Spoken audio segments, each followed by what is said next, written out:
The man hanged in Augsburg on a Tuesday morning in June 1866 was innocent.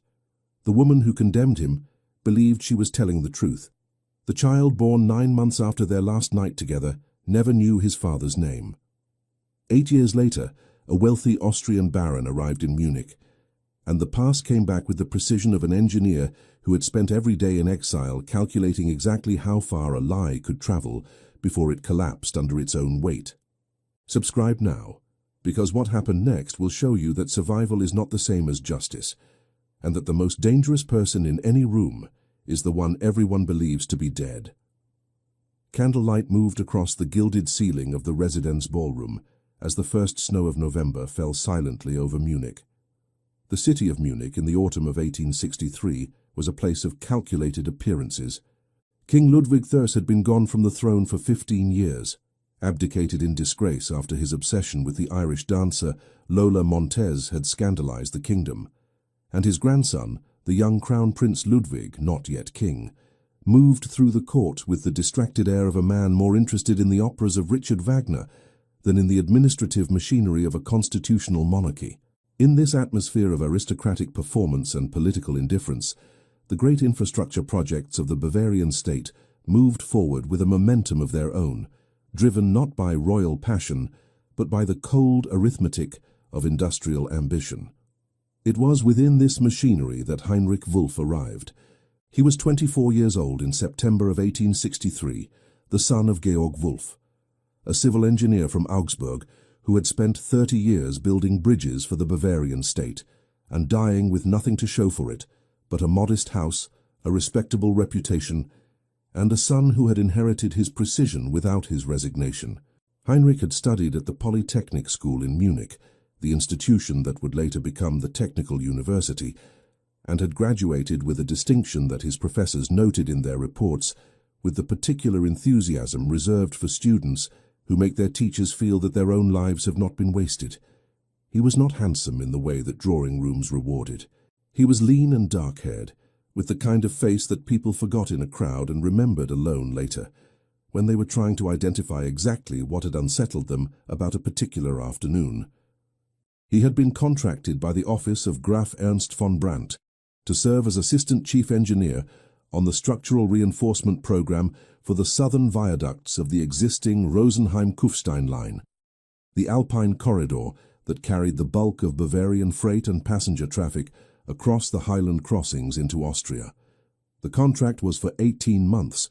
It would, as contracts often do, outlast its original terms in ways that no document could anticipate. The von Brandt family occupied a position in Bavarian aristocratic society that was old enough to be taken seriously and recent enough to still require maintenance. Their principal estate, Brandt House, sat on the eastern edge of Munich near the Englischer Garten, a large, severe building in the neoclassical style with iron gates that were always open and interiors that were always cold, as though the architecture itself was reminding its inhabitants that warmth was a luxury that serious people did not require. The family's wealth came primarily from land holdings in Upper Bavaria and from a series of investments in railway infrastructure that Graf Ernst von Brandt had pursued with the methodical aggression of a man who understood that the future belonged to whoever controlled the movement of things between places. Ernst von Brandt was 41 years old in 1863. He had never been described as handsome, and he had long since made peace with this fact by cultivating instead a reputation for precision and reliability that served him better in Munich's financial and political circles than beauty ever could. He was a Graf, a count, of the lower Bavarian nobility, a Niederer Adel family with a coat of arms, a documented lineage extending to the early 17th century, and the particular social confidence of a man who had never been required to explain himself to anyone he considered his equal. He had no wife. He had, at various points, several women whom he visited with the discretion of a man who regarded desire as a minor administrative problem to be managed rather than a force to be reckoned with. Heinrich met him twice before the project began, once in a formal meeting at the von Brandt offices on Maximilianstrasse, and once at the construction site south of the city, where Ernst arrived unannounced in a black carriage and walked the perimeter of the projected route with his hands behind his back. asking questions that revealed a knowledge of engineering principles unusual in a man of his class. Heinrich answered them directly, and without the deference that Ernst's other employees typically performed. Ernst noticed this. He said nothing about it, but he looked at the young engineer for a moment longer than necessary before climbing back into his carriage, and something shifted in his expression that Heinrich later would identify as the first sign of a danger he had failed to read correctly. Ilse arrived in Munich in October of 1863, 3 weeks after Heinrich had begun work on the railway project. She was the daughter of Graf Ernst's deceased cousin, a branch of the von Brandt family that had settled in Vienna 2 generations earlier and gradually declined in both fortune and social prominence, until only the name remained, carried now by a 19-year-old girl whose father had died of tuberculosis the previous spring and whose mother had died years before that. She came to Munich at Ernst's invitation, an invitation that was framed in the letter he sent to her Viennese guardian as an act of family generosity, and that was, in the calculations of a man like Ernst, something considerably more structured than generosity. Heinrich first saw her on a Tuesday morning in late October, in the courtyard of Brandt House, where he had arrived to deliver a set of revised survey maps to Ernst's administrative office. She was standing near the stone fountain at the center of the courtyard, which had not functioned in years, and served now only as an ornamental reminder of more extravagant times, wearing a dark blue traveling coat and holding a leather-bound book open in her hands, with the particular concentration of someone who is reading not for pleasure, but for refuge. She was not beautiful in the way that Munich society classified beauty. She lacked the particular blondness and deliberate softness that the ballrooms rewarded, but she had a quality of attention in her face that made the space around her feel more precisely defined, as though she were the fixed point from which the surrounding world was measured. She looked up when she heard his footsteps on the cobblestones. He stopped, because the plans he was carrying were large and unwieldy, and he had been watching where he walked, and stopping was the only alternative to colliding with the fountain. "You are looking at the fountain," she said in German, with a Viennese inflection that made the words sound slightly more formal than they were. "I was trying not to walk into it," he said. "Most people who come to this courtyard walk around the fountain without noticing it at all," she said. "You are the first person I have seen almost walk into it. I was distracted. By the survey maps?" He looked down at the rolled documents under his arm, then back at her. "Yes." "Are they for the railway?" "They are." She closed her book. He noticed it was a volume of Schiller, which surprised him, though he could not have said precisely why, and looked at the maps with an expression of genuine curiosity that he had not expected. "My father was an engineer," she said, "before he became too ill to work. He used to bring plans home and spread them on the dining table. My mother complained that there was never room for dinner. He said that was what chairs were for." Heinrich said nothing for a moment.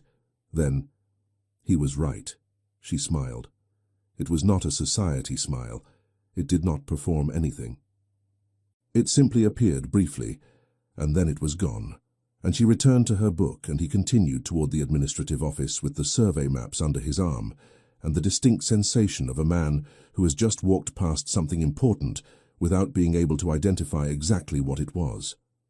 He saw her 4 more times before the end of October, twice in the courtyard, once at a brief administrative meeting to which she had been inexplicably invited and at which she said nothing but watched everything, and once in the library of Brandt House, where he had been sent to retrieve a document, and found her at the large table with 3 books open simultaneously and a 4th in her hand.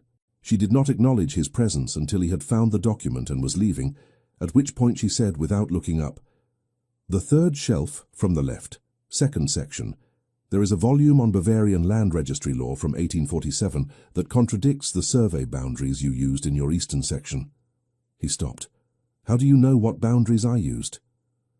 "I saw the maps when you were in the courtyard," she said. "I have a good memory for lines."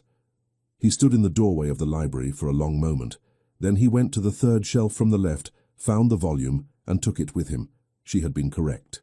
The discrepancy was minor, but real, and correcting it saved the project 3 weeks of future legal complications. He returned the book the following day and left it on the table without a word. She had left a piece of paper inside the front cover with 3 other references she thought might be relevant. He read them all. This was how it began, not with a declaration or a dance or any of the machinery that Munich society provided for the management of attraction, but with a volume of land registry law and a woman who noticed things that men with better educations had missed. By December of 1863, they had developed a pattern of conversation that neither of them had agreed to and neither of them acknowledged. He came to Brandt House twice a week to deliver reports and review plans with Ernst's administrative staff. She was frequently in the library or the courtyard.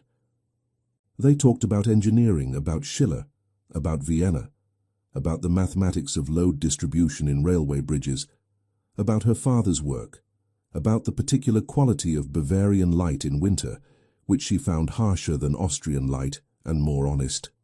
Ernst observed this. He observed most things that happened within the walls of Brandt House. He said nothing. In February of 1864, during a dinner at Brandt House to which Heinrich had been invited in his professional capacity, Ernst watched the young engineer across the table and made a decision that he did not announce and would not reverse. It was the kind of decision that powerful men of his type made without ceremony, not from passion or jealousy, neither of which he experienced in the conventional sense, but from the cold recognition that something in his house was developing in a direction that did not serve his interests. Ilse was not a niece he was protecting. She was an asset he was managing. Her name, her lineage, and the particular social currency that a well-married von Brandt woman could generate, these things had value that a penniless engineer from Augsburg was in the process of complicating. He did not act immediately. He waited, as he always waited, for the correct moment. The spring and summer of 1864 passed in the particular suspended quality of a thing that has not yet broken, but has already begun to crack. Heinrich and Ilse met less frequently as the railway project moved its center of operations southward, away from Munich, but they had by then developed a correspondence. Letters exchanged through a mutual contact, a draftsman named Brauer, who liked Ilse and despised Ernst and asked no questions. The letters were careful. They discussed books and engineering and observations about the world. They did not discuss what was happening between them, because naming it would have made it real in a way that reality would then be required to address. In August of 1864, during a brief return to Munich, Heinrich met Ilse in the Englischer Garten on a Wednesday afternoon. They walked for 2 hours. At the end of the walk, near the stone bridge over the Eisbach, she told him that Ernst had spoken to her the previous evening about the importance of a suitable marriage, and had mentioned, with the particular casualness that careful men deploy for important announcements, the name of a cousin in the von Brandt line, himself, as a candidate whose combination of title, financial stability and family loyalty made him, in Ernst's assessment, an ideal match. Heinrich was silent for a moment. The water moved under the bridge with the indifference of water. "He is 41 years old," Heinrich said. "I am aware," said Ilse. "You are 19. "Also aware." He looked at the water. She looked at the bridge. Neither of them said the thing that the moment required, because saying it would have meant acknowledging that it could not be answered, that a young engineer without title or land or family connections had no mechanism within the Bavarian aristocratic system of 1864 by which to make a counter-proposal that anyone with authority would be required to consider. "I will speak to him," Heinrich said. "Do not," said Ilse, with a firmness that surprised him. "It will make things worse for you. He is not a man who receives opposition well." They parted at the edge of the park. He watched her walk back toward Brandt House until she disappeared around a corner, and then he stood for a long time on the bridge, watching the water and doing the mathematics of an equation that had no solution he could reach. Ernst informed Heinrich in September of 1864 that his contract would not be renewed beyond its original 18-month term, and that the southern section of the railway, the section Heinrich had designed and supervised, would be completed under different management. The reasons given were administrative. Heinrich recognized them as something else entirely. He left the meeting and went directly to find Brauer, the draftsman. He dictated a letter. Brauer delivered it. The reply came the following morning, written in Ilse's precise architectural handwriting. "It is already decided. My guardian in Vienna has agreed. The date is set for March. I cannot ask you to wait for a future that neither of us can see from here. But I want you to know that I am not choosing this. I am being placed into it as one places a piece into a position on a board. Please do not think of me as someone who chose." He read the letter 3 times. Then he folded it carefully and put it in the inside pocket of his coat close to his chest, where it remained for the next 2 years until the night before his arrest, when he burned it in the fireplace of his room in Augsburg, along with everything else he had that connected him to her name. The wedding of Ilse von Brandt and Graf Ernst von Brandt took place in Munich in March of 1865, in the Theatin Church on Odeonsplatz, with the cold precision of an event that had been organized not as a celebration, but as a legal transaction performed in a sacred space.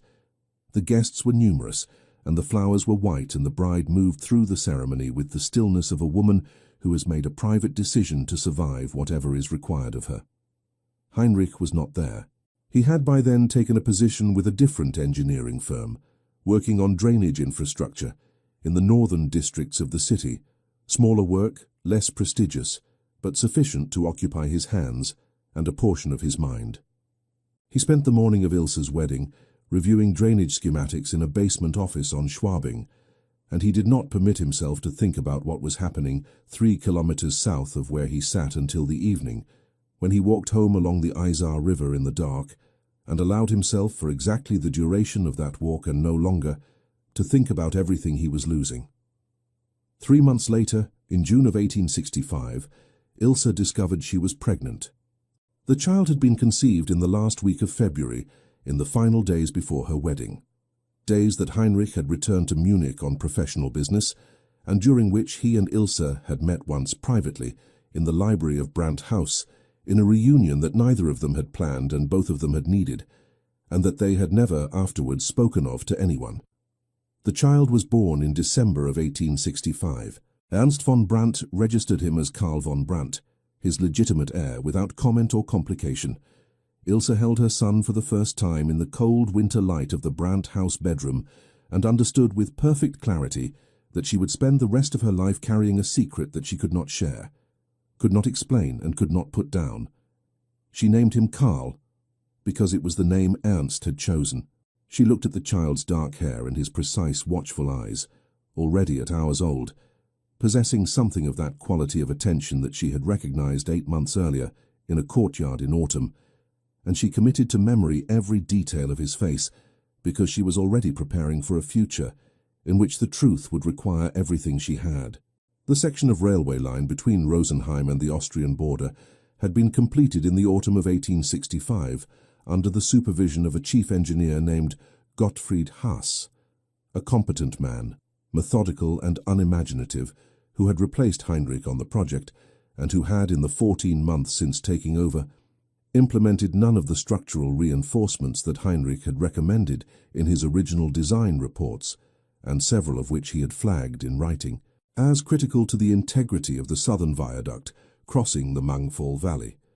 These recommendations existed in a folder in the administrative offices of the von Brandt Railway Management Company on Maximilianstrasse in Munich. They were dated September 1864 and bore Heinrich's signature and seal. They had been reviewed, stamped as received, and then placed in a filing cabinet where they remained untouched for 16 months. On the 14th of February 1866, at approximately 6:30 in the morning, the southern viaduct collapsed. 4 workers died. 2 others were pulled from the wreckage with injuries that would leave them permanently disabled. The section of track destroyed represented 3 months of construction and a financial loss that Ernst von Brandt, sitting at his desk in Munich when the telegram arrived, calculated in under 2 minutes as significant but manageable, provided that the question of responsibility was answered quickly and answered correctly. He had 48 hours before the Bavarian State Engineering Authority would begin its formal investigation. He used them well. Heinrich was arrested on the 16th of February 1866 at 7 o'clock in the morning, at his lodgings on Annestrasse in Augsburg. He had returned to Augsburg the previous autumn, after his contract in Munich had ended, to work for a regional construction firm that built municipal water systems and small road bridges, the unglamorous infrastructure of ordinary life that kept cities functioning without anyone noticing. He lived in 2 rented rooms on the 2nd floor of a building owned by a widow named Frau Huber, who provided breakfast on weekdays and asked no questions about the hours he kept. He had, in the 4 months since his return to Augsburg, settled into a routine of deliberate smallness, as though he were trying to occupy as little space in the world as possible to make himself harder to find by whatever consequences the previous 2 years had been accumulating. The consequences found him anyway. There were 3 men, 2 uniformed officers of the Bavarian State Police and a plainclothes investigator named Richter, who wore a grey coat and carried a leather case, and had the particular manner of a man who has already decided the outcome of the thing he is pretending to investigate. They presented a warrant, signed by a magistrate in Munich. They told Heinrich he was being detained in connection with the structural failure of the Mangfall viaduct and the deaths of 4 workers. They gave him time to dress and nothing else. Frau Huber stood in the hallway in her nightgown and watched him go with an expression that was equal parts sympathy and the practical concern of a woman calculating whether February's rent had already been paid. It had. Heinrich had always paid promptly. He was taken by carriage to Munich, processed at the state police offices near the Marienplatz, and placed in a holding cell that smelled of damp stone and the previous occupant's fear. He asked to see a lawyer. He was told one would be appointed. He asked what evidence existed against him. He was told that information would be provided at the appropriate time. He sat on the wooden bench in the cell and pressed his back against the wall and breathed very carefully, because breathing carefully was the only thing he could control, and he had already understood, with the precision that was both his greatest professional skill and, in this moment, his most merciless personal quality, that what was happening to him had not begun 16 months ago, when Gottfried Haas had ignored his recommendations. It had begun 14 months before that, in a dinner at Brandt House, when Ernst von Brandt had looked at him across the table and made a decision. He spent the first night in the cell working through the mathematics of it. By morning he had the shape of it clearly in his mind. The question that remained, the variable he could not yet calculate, was how far Ernst had prepared to take it. He received his answer 6 days later, when the formal charges were read to him in the presence of the appointed lawyer, a young man named Faber who was earnest and overwhelmed, and who looked at the documents with an expression of genuine alarm that told Heinrich, more clearly than anything Faber actually said, that the evidence had been constructed by someone who knew exactly what they were doing.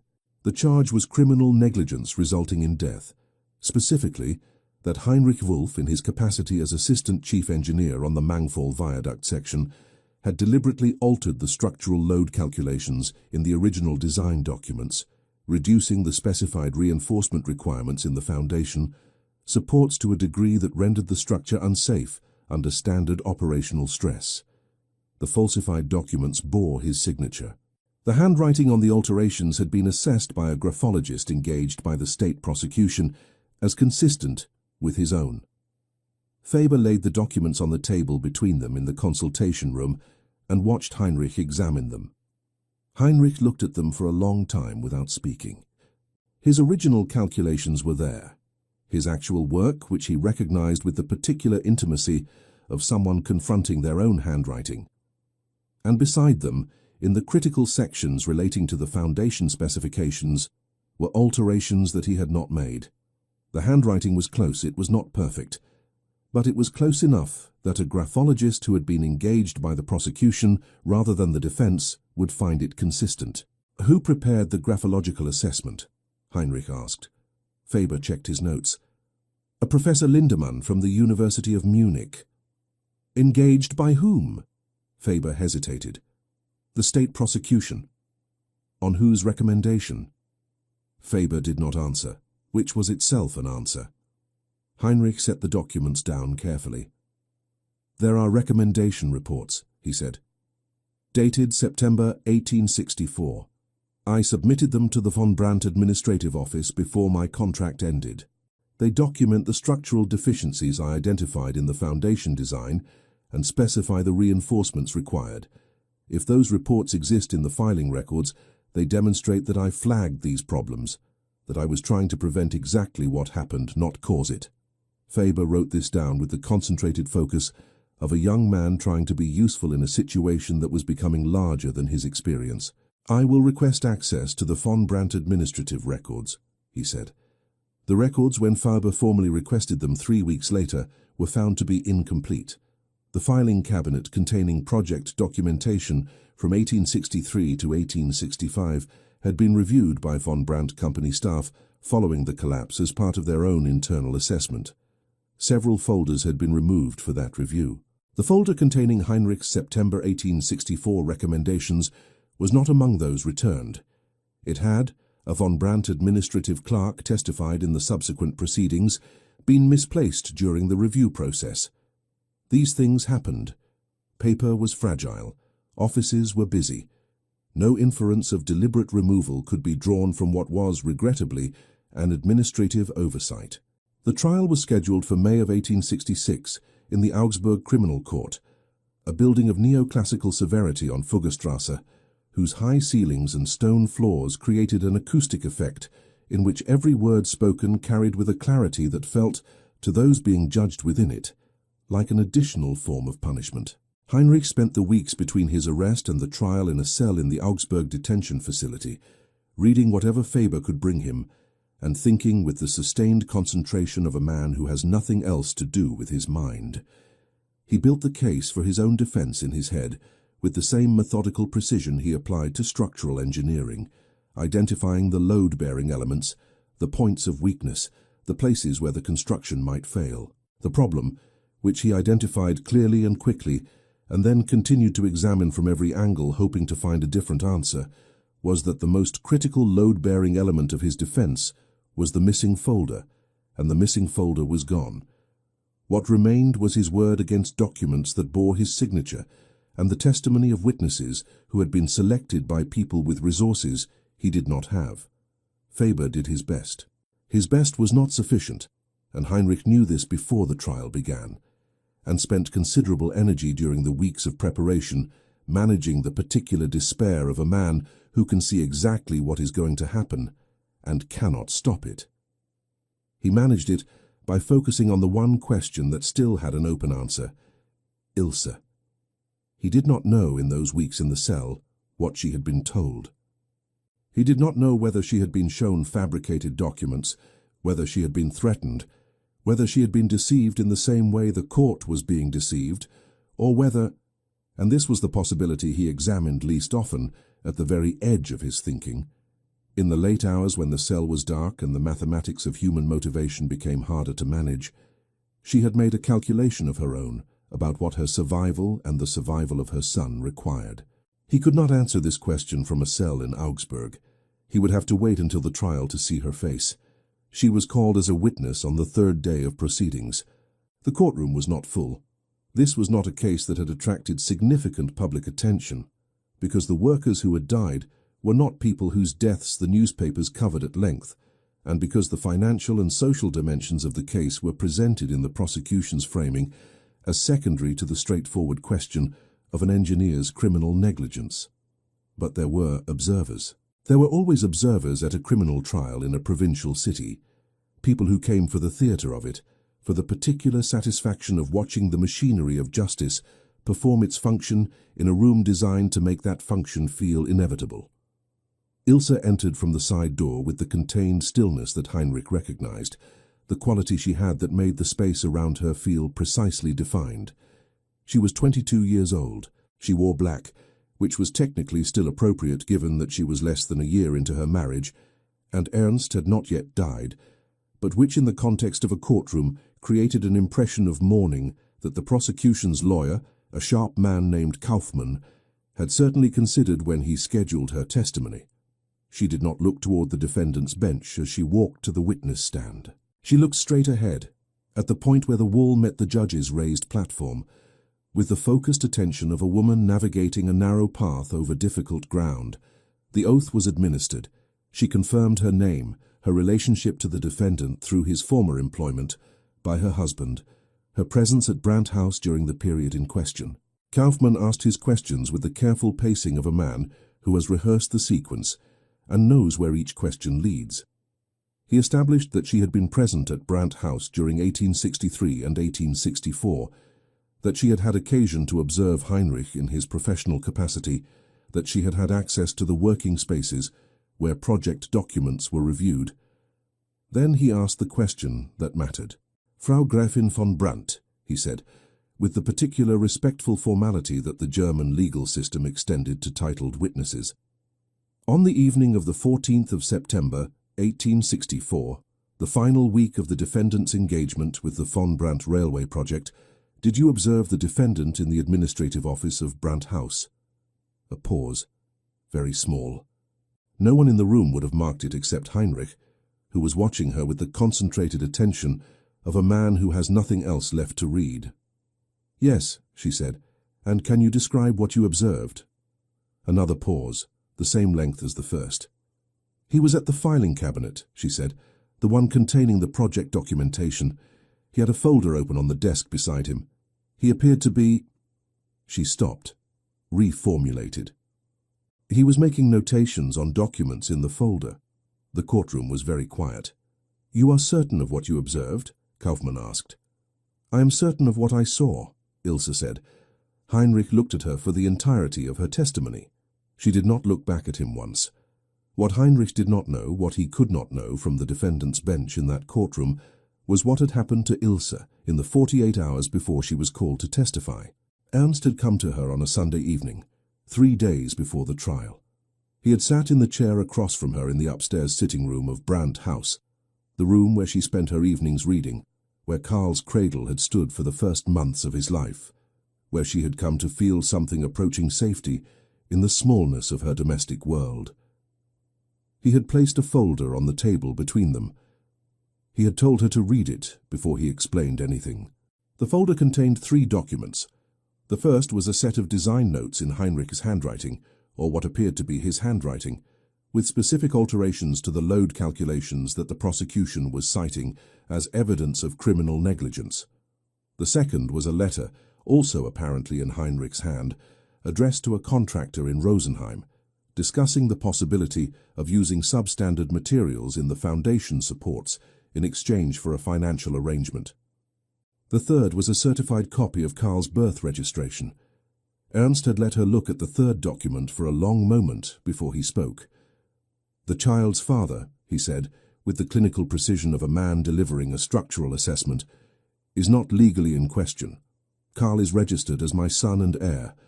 That registration cannot be challenged while I am alive, and choose not to challenge it." He paused. "I do not intend to challenge it." Ilse had not moved. "What I am asking of you," Ernst continued, "is very simple. You were at Brandt House that September. You were in the vicinity of the administrative office. You will be asked what you observed. You will answer that question truthfully." He closed the folder. "I'm not asking you to lie. I am asking you to remember correctly." She had looked at him for a long time. She had looked at the folder. She had thought about Karl asleep in the nursery 2 floors above them, with his dark hair and his watchful eyes. She had believed the documents were real. Ernst had been very careful to ensure that she believed the documents were real. He had shown them to her not as fabrications but as evidence, as the thing that explained why Heinrich had been arrested, why the charges existed, why the legal process had reached the point it had reached. He had given her no reason to doubt them, and every reason to trust them, because he had known with the precise understanding of a man who had studied her carefully for 2 years that Ilse von Brandt would not lie to protect a guilty man. She would only tell the truth as she understood it, so he had constructed the truth she would understand. She climbed the stairs to Karl's nursery after Ernst left the room. She stood over the cradle for a long time in the dark, listening to the small sounds of her son's breathing, and she told herself that what she had seen in that September evening, a figure at the filing cabinet, a folder open on the desk, was real. She had seen it. She had. The documents confirmed what she had seen. She was not doing anything wrong. She was remembering correctly. She told herself this until she believed it. She believed it when she walked into the courtroom 3 days later. She believed it when she answered Kaufmann's questions. She believed it when she confirmed what she had observed. She did not look at Heinrich because she did not need to. She knew what she had seen. The verdict was delivered on the 28th of May, 1866, guilty of criminal negligence resulting in death. Sentenced to death by hanging, to be carried out at the Augsburg detention facility on the 17th of June, 1866. Heinrich heard the sentence read with the stillness of a man who had spent 4 months preparing for a specific outcome and finds, when it arrives, that preparation does not actually diminish the weight of the thing itself. Faber, beside him, went pale and began immediately to speak about appeals, about procedural grounds, about the possibility of a petition to the Court of Review. Heinrich listened to him with the partial attention of someone listening to music in a language they do not speak, aware of the sound, unable to reach the meaning. He was returned to his cell. He sat on the wooden bench. He pressed his back against the wall. He breathed carefully, because it was still the only thing he could control, and he intended to control it for as long as it remained available to him. He thought about the viaduct. He thought about the 4 men who had died in it, whose names he had learned from the court documents: Josef Meyer, 31, Franz Bauer, 44, Wilhelm Schreiner, 27, Anton Huber, 38, and whom he thought about with the particular weight of someone who had tried to prevent their deaths and had been convicted of causing them. He thought about Karl, whom he had never held, and whose existence he had understood from the shape of Ilse's pregnancy at the trial, visible under the black dress that Kaufmann had certainly considered. He thought about the missing folder and the graphologist's report and the letter to the Rosenheim contractor that he had never written. And then, on the 22nd of June, 5 days after his scheduled execution, he thought about none of these things, because on the 17th of June he had been hanged in the courtyard of the Augsburg detention facility, and he was dead, except that he was not. Tobias Frenk had been the official executioner of Augsburg for 19 years. He was a large, quiet man who performed his function with the professional detachment of someone who has made a private peace with the nature of his work, and who was, beneath the professional detachment, a Catholic of genuine conviction who carried the weight of every execution in a ledger that he kept not on paper but somewhere behind his sternum, in a place that no amount of professional detachment could quite reach. He had known Georg Wolf, Heinrich's father, for 11 years. Georg had lent Frenk money in 1855, when Frenk's daughter Margaret had contracted a fever that required a specialist from Munich and treatments that Frenk could not afford on a state executioner's salary. Georg had asked for nothing in return. Margaret had recovered. Georg had died in 1861, before Heinrich's trouble began, and had never mentioned the debt to his son because Georg Wolf had been the kind of man who gave money to people who needed it and then forgot about it on principle.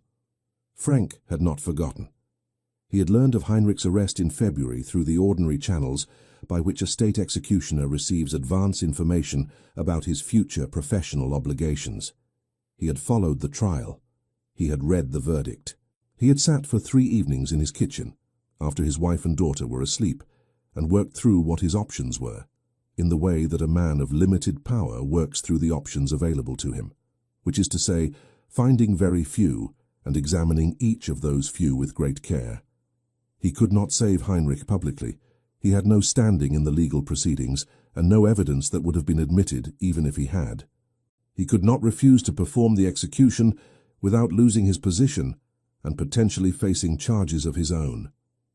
He could not speak to anyone in the court or the police apparatus without the information returning, through the networks that connected such institutions, to the man who had arranged the conviction.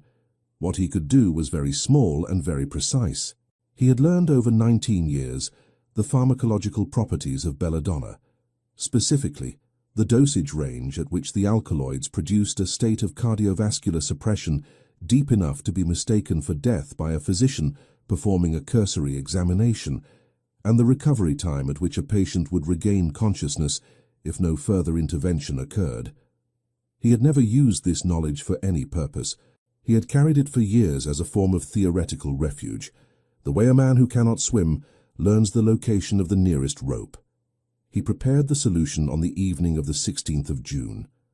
He administered it in Heinrich's water the following morning, 2 hours before the scheduled execution, through a mechanism that required the cooperation of exactly one other person, a guard named Otto Brenner, who owed Frenk a debt of a different kind and who asked no questions and received a sum of money and a look that communicated clearly that the transaction was not to be discussed now or subsequently, with anyone.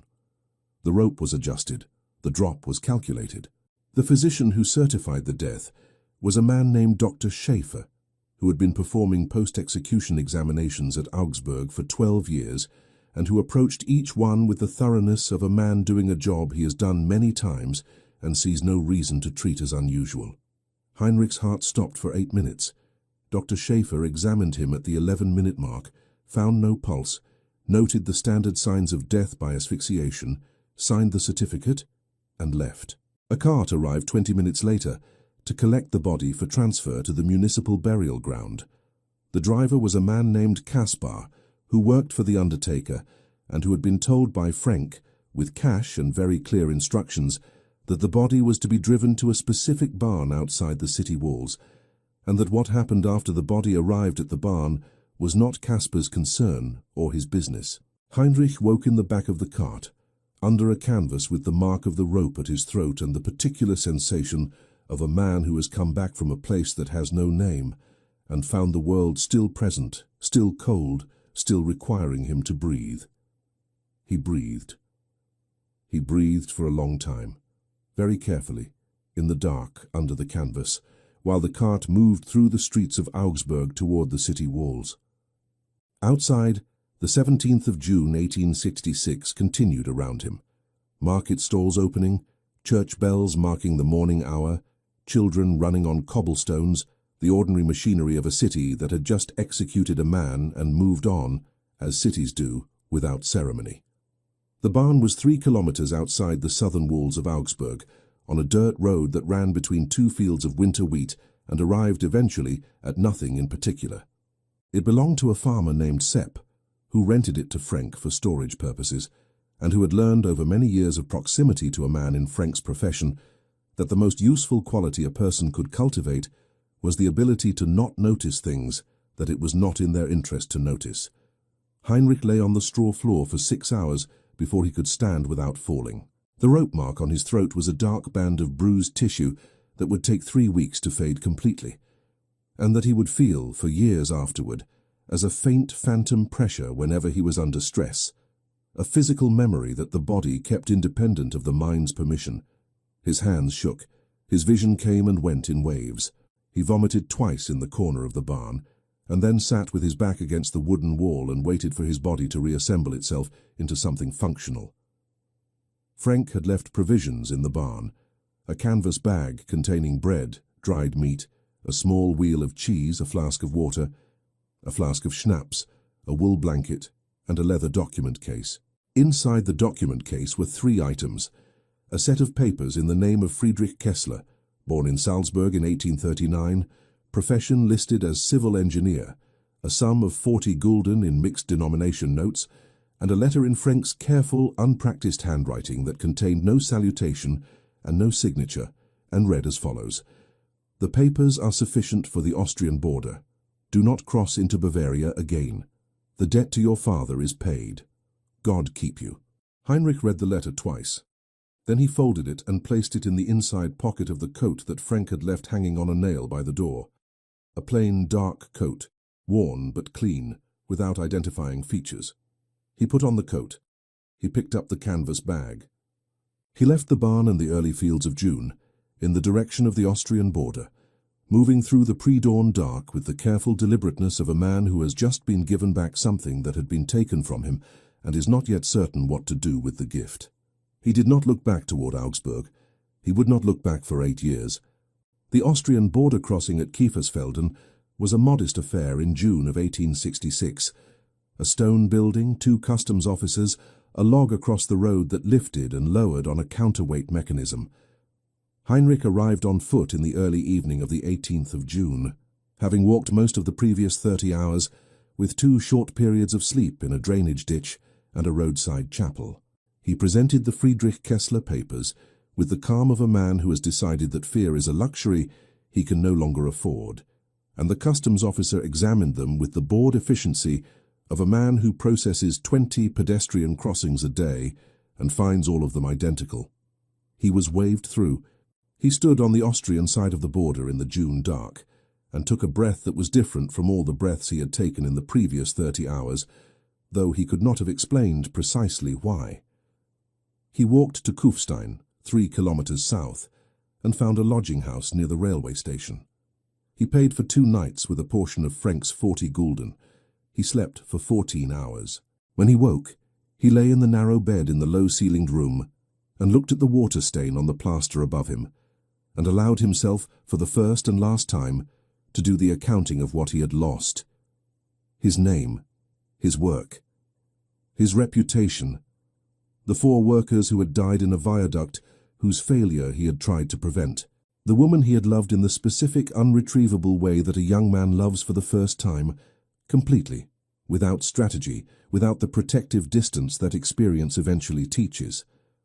The child he had not known existed until he had seen Ilse in the courtroom and understood, from the shape of what he saw, the mathematics of a timeline that led with terrible precision back to the last night they had spent together. He lay with all of this for the full duration of the morning.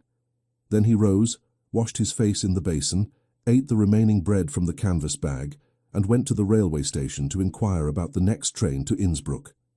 He reached Trieste in late June of 1866, travelling south through the Austrian Empire on a combination of railways and hired carts, moving with the instinctive directional logic of a man whose only certain knowledge was that he needed distance.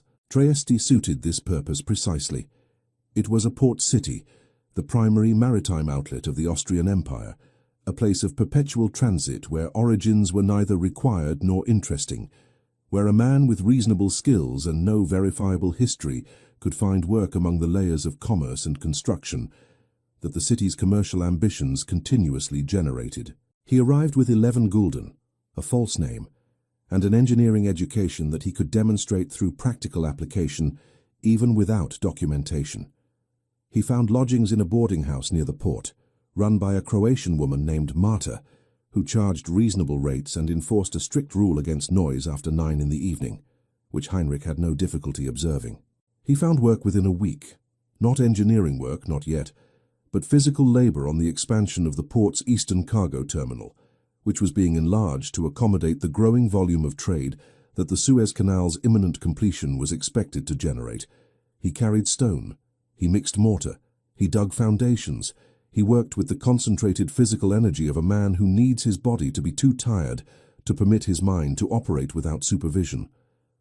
After 3 weeks, the site foreman, a heavy-set Slovenian named Kovac, who had spent 20 years building things in 6 different countries and could identify competence at 50 meters, noticed that the new laborer was reading the structural blueprints during his lunch break. "You understand those?" Kovac asked in the mixture of German and Italian that served as the lingua franca of the Trieste construction sites. "Yes," Heinrich said. "What do you see that's wrong with them?" Heinrich pointed to 3 locations on the Eastern Terminal Foundation Plan where the load distribution calculations were inconsistent with the soil composition reports that were attached to the same document set. Kovac looked at the locations. He looked at Heinrich. He asked 3 technical questions that grew progressively more specific. Heinrich answered all 3 correctly and without hesitation. The following Monday, Heinrich began work as assistant site engineer on the Eastern Terminal project, at a salary 3 times what he had been earning as a laborer. Kovac asked no questions about his papers or his history. In Kovac's experience, the question of where a man had come from was considerably less interesting than the question of what he could build. He lived in Trieste for 2 years and 7 months.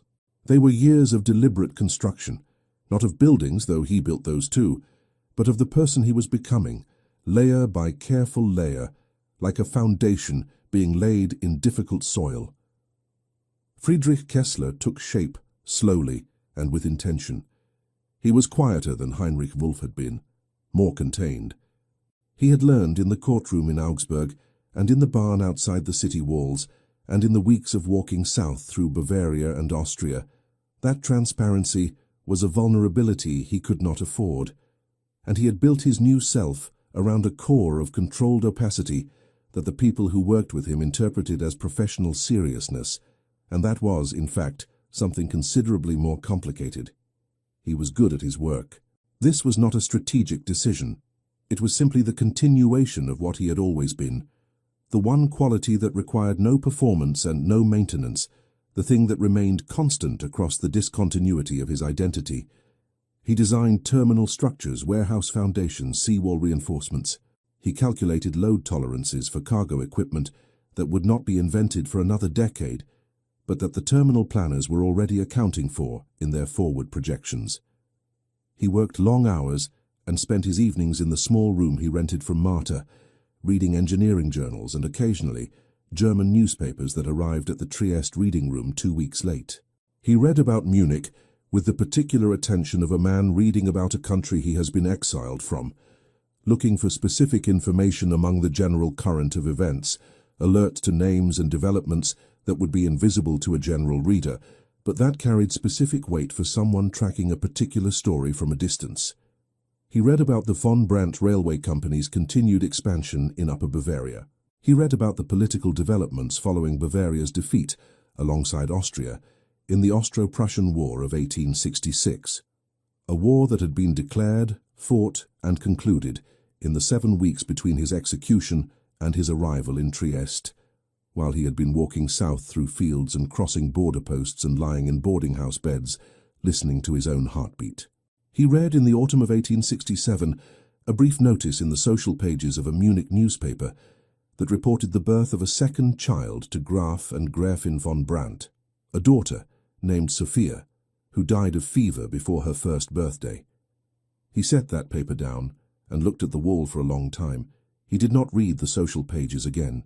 The opportunity that changed the scale of his ambitions arrived in the spring of 1869, through Kovacs, who had by then moved on to a larger project and had recommended Friedrich Kessler to a Viennese engineering firm called Hartmann und Söhne that was engaged in a significant infrastructure contract with the Ottoman government, specifically the construction of a railway line connecting Constantinople to Adrianople, part of the broader Ottoman modernization program that the Sublime Porte was pursuing with the assistance of European capital and European expertise. The contract required engineers who could work in difficult conditions, manage large and linguistically diverse labor forces, and maintain structural standards under the particular pressures of a project being conducted at considerable distance from the client's ability to supervise it directly. It paid accordingly. Heinrich accepted without hesitation. He arrived in Constantinople in August of 1869, 29 years old, with 3 years of solid professional experience under a false name and the quiet, calculating focus of a man who has decided that the world owes him nothing and intends to take from it precisely what he can build with his own hands. Constantinople in 1869 was a city of extraordinary productive chaos. The Ottoman modernization program, the Tanzimat reforms, the influx of European merchants and advisors and engineers and speculators, all moving through a metropolis that was simultaneously one of the oldest cities in the world and one of the most urgently trying to become something new. Heinrich found it, for the first time since Augsburg, genuinely interesting. Not in the way that a tourist finds a foreign city interesting, as an accumulation of visual novelties, but in the specific way that an engineer finds a complex system interesting, as a set of problems whose solutions, if correctly identified, would produce something that had not previously existed. He threw himself into the work with an intensity that his colleagues found impressive and slightly alarming. He learned enough Turkish to communicate directly with the labor supervisors without an interpreter, which saved time and eliminated a layer of potential misunderstanding that had plagued previous European engineers on Ottoman projects. He solved a drainage problem in the Thrace section that had stalled construction for 4 months, using a technique borrowed from Roman aqueduct engineering that he had read about in a journal in Trieste.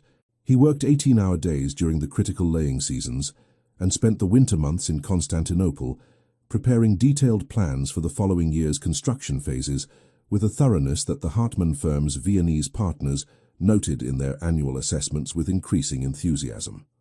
By 1871, he was no longer an employee of Hartmann und Söhne. He was a partner. The arrangement had been proposed by the firm's senior partner, Wilhelm Hartmann, a pragmatic Viennese businessman of 60 who had spent 40 years in engineering infrastructure and who recognized in Friedrich Kessler the particular combination of technical brilliance and absolute professional reliability that he had been trying to cultivate in younger engineers for most of his career without success. Hartmann offered a minority partnership stake in exchange for Kessler's commitment to remain with the firm for 5 years. The salary was substantial. The equity stake was more substantial. The professional legitimacy that the partnership provided, the Viennese letterhead, the established firm's reputation, the formal business identity, was, for Heinrich's longer-term purposes, more valuable than either. He accepted and became Friedrich von Kessler in professional practice, though not yet in law.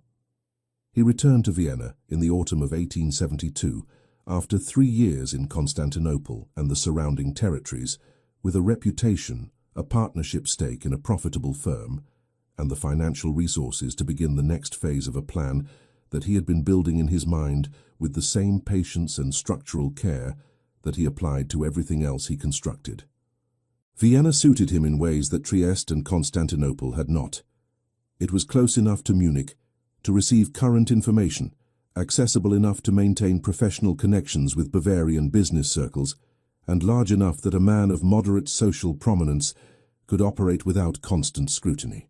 He took apartments on the Ringstrasse, the grand boulevard that Emperor Franz Joseph had been building around Vienna's historic core for the previous decade, replacing the old city walls with a showcase of imperial architectural ambition, and furnished them with the restrained elegance of a man who understands that the appearance of wealth is as important as wealth itself, and considerably easier to calibrate.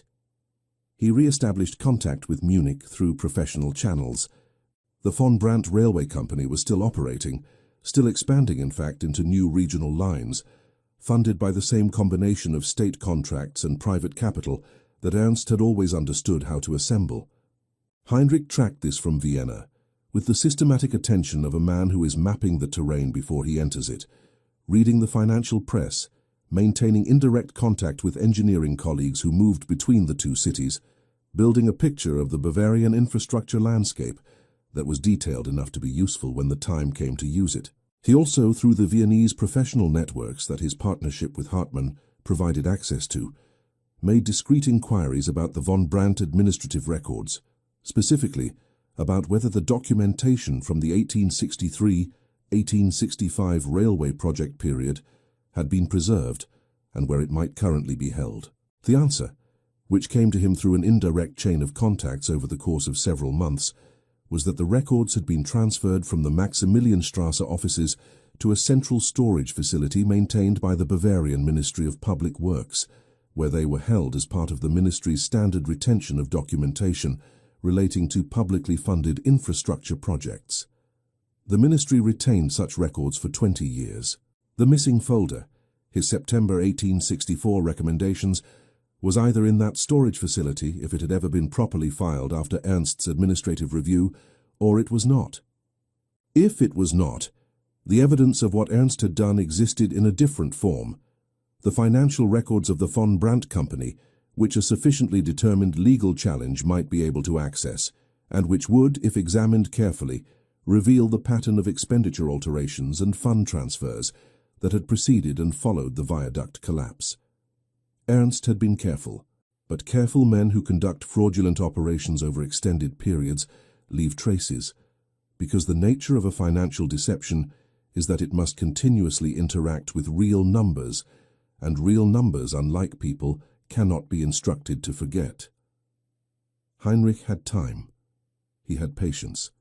He had resources that were growing. He had a plan that was becoming more detailed with each passing month, as the information he gathered filled in the spaces that had been, in the first years of his exile, still blank. What he did not yet have was a title, and a title, in the Bavarian aristocratic world he needed to re-enter, was the price of admission to the rooms where the relevant decisions were made. The petition for ennoblement was submitted to the Imperial and Royal Chancellery in Vienna in March of 1873. The process of brief edel, the granting of noble status by imperial letters patent, was in the Austrian Empire of the 1870s a well-established mechanism by which men of demonstrated professional merit and financial substance could be elevated into the lower nobility. Emperor Franz Joseph pursued a deliberate policy of refreshing the aristocratic class with men who had built things, created enterprises, served the imperial administrative machinery with distinction: engineers, industrialists, financiers, senior civil servants. The policy reflected both a pragmatic recognition that hereditary nobility alone was insufficient to staff the empire's expanding administrative needs, and a genuine imperial conviction that merit deserved recognition regardless of birth. The Hartmann firm's senior partners provided letters of professional recommendation that documented Friedrich Kessler's engineering accomplishments in specific and impressive terms. The Ottoman government's Ministry of Public Works provided a formal commendation for his contributions to the Constantinople-Adrianople railway project, citing specific technical innovations that had accelerated completion and reduced costs. Wilhelm Hartmann provided a personal letter to a contact in the Chancellery. Not a bribe, nothing so crude, but the kind of senior professional endorsement that moved paperwork through imperial bureaucracy with the efficient lubrication of established reputation. On the 14th of September 1873, 9 years to the day from the date on the recommendation reports that Ernst von Brandt had removed from his filing cabinet, Friedrich Kessler received, by imperial letters patent bearing the seal of Franz Joseph I, Emperor of Austria, King of Hungary, and Sovereign of the Associated Territories, the hereditary title of Freiherr. He was henceforth Friedrich von Kessler, Freiherr, with the right to bear a coat of arms and to transmit his title to legitimate male descendants. He read the document in his apartments on the Ringstrasse, sitting at the desk where he had spent 3 years planning things that a dead man from Augsburg had no right to plan. He folded it carefully. He placed it in the document case that still contained, in its innermost compartment, behind the engineering journals and the business correspondence and the financial statements, a piece of paper in Frank's careful handwriting that he had carried for 7 years, and that said, "The debt to your father is paid. God keep you." He sat for a long time in the autumn light, coming through the Ringstrasse windows, listening to Vienna move around him, carriages on the boulevard, the distant sound of construction on one of the new museum buildings, a woman singing somewhere on an upper floor of the building across the street, a song he did not recognize. Then he rang for his valet, instructed him to begin packing for a journey to Munich, and went to his desk to write a letter to the Hartmann firm's Munich correspondent, notifying him that Freiherr Friedrich von Kessler would be taking up temporary residence in the city for the purpose of exploring new business opportunities in the Bavarian infrastructure market. He sealed the letter. He addressed it. He set it on the silver tray for morning post. Then he went to the window and looked out at the Ringstrasse in the September dusk, the grand boulevard that Franz Joseph had built by tearing down the walls that had surrounded the old city, creating in their place something open and magnificent and visible for kilometers in every direction. And he thought about Munich, and about a woman in a courtroom who had not looked at him, and about a child whose face he had seen for exactly the duration of a trial, and had not forgotten for a single day in the 9 years since. He was 34 years old. He had been dead for 7 years. He had built himself a new name, a new title, a new professional identity, and a fortune that was real and documented and traceable to legitimate work.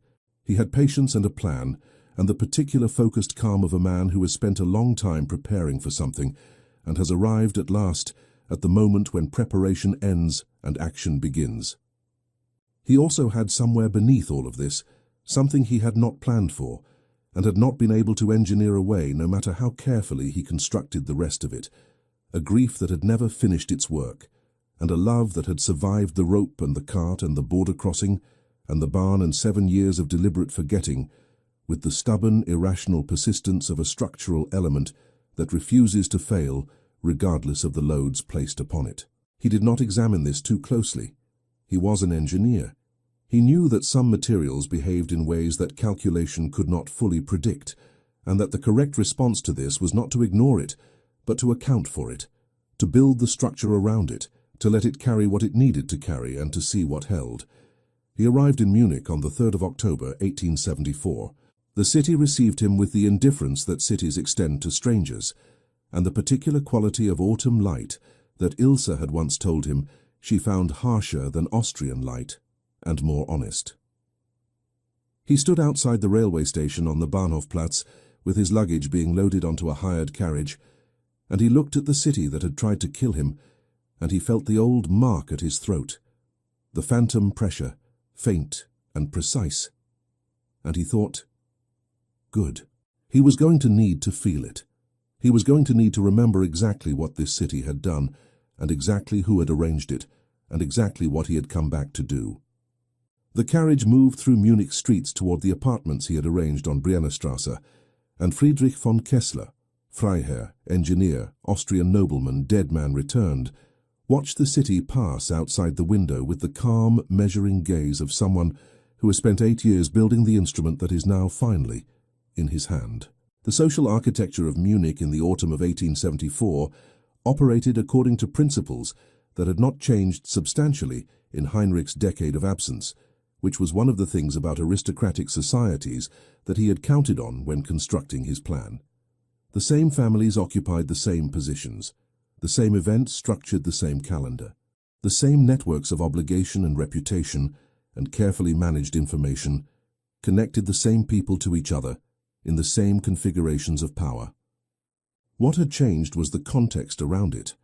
Bavaria was now a federated state within the German Empire that Bismarck had unified 3 years earlier, following the Franco-Prussian War, and Munich's aristocracy had spent the intervening years navigating the particular social complexity of being simultaneously proud of their Bavarian identity and required to accommodate their subordination to Prussian political dominance. This produced in the drawing rooms of the Bavarian capital an atmosphere of defensive cultural assertion that manifested as an intensified commitment to local social ritual. The balls, the dinners, the formal visiting hours, the season's calendar of events that affirmed through their very continuity that Munich remained Munich regardless of what Berlin thought about it. Into this atmosphere, Friedrich von Kessler arrived with impeccable timing. He had chosen October deliberately. The autumn social season began in earnest after the October festivals. The city cleared of the temporary visitors that the Oktoberfest attracted and returned to its usual population of permanent residents, who resumed their social obligations with the particular energy of people emerging from an enforced interruption. New arrivals in October were noted and processed by the social machinery with efficiency, because October arrivals had time to establish themselves before the winter season's most important events, and a wealthy Austrian Freiherr with engineering credentials and Viennese connections represented exactly the kind of addition that Munich's upper social circles found useful.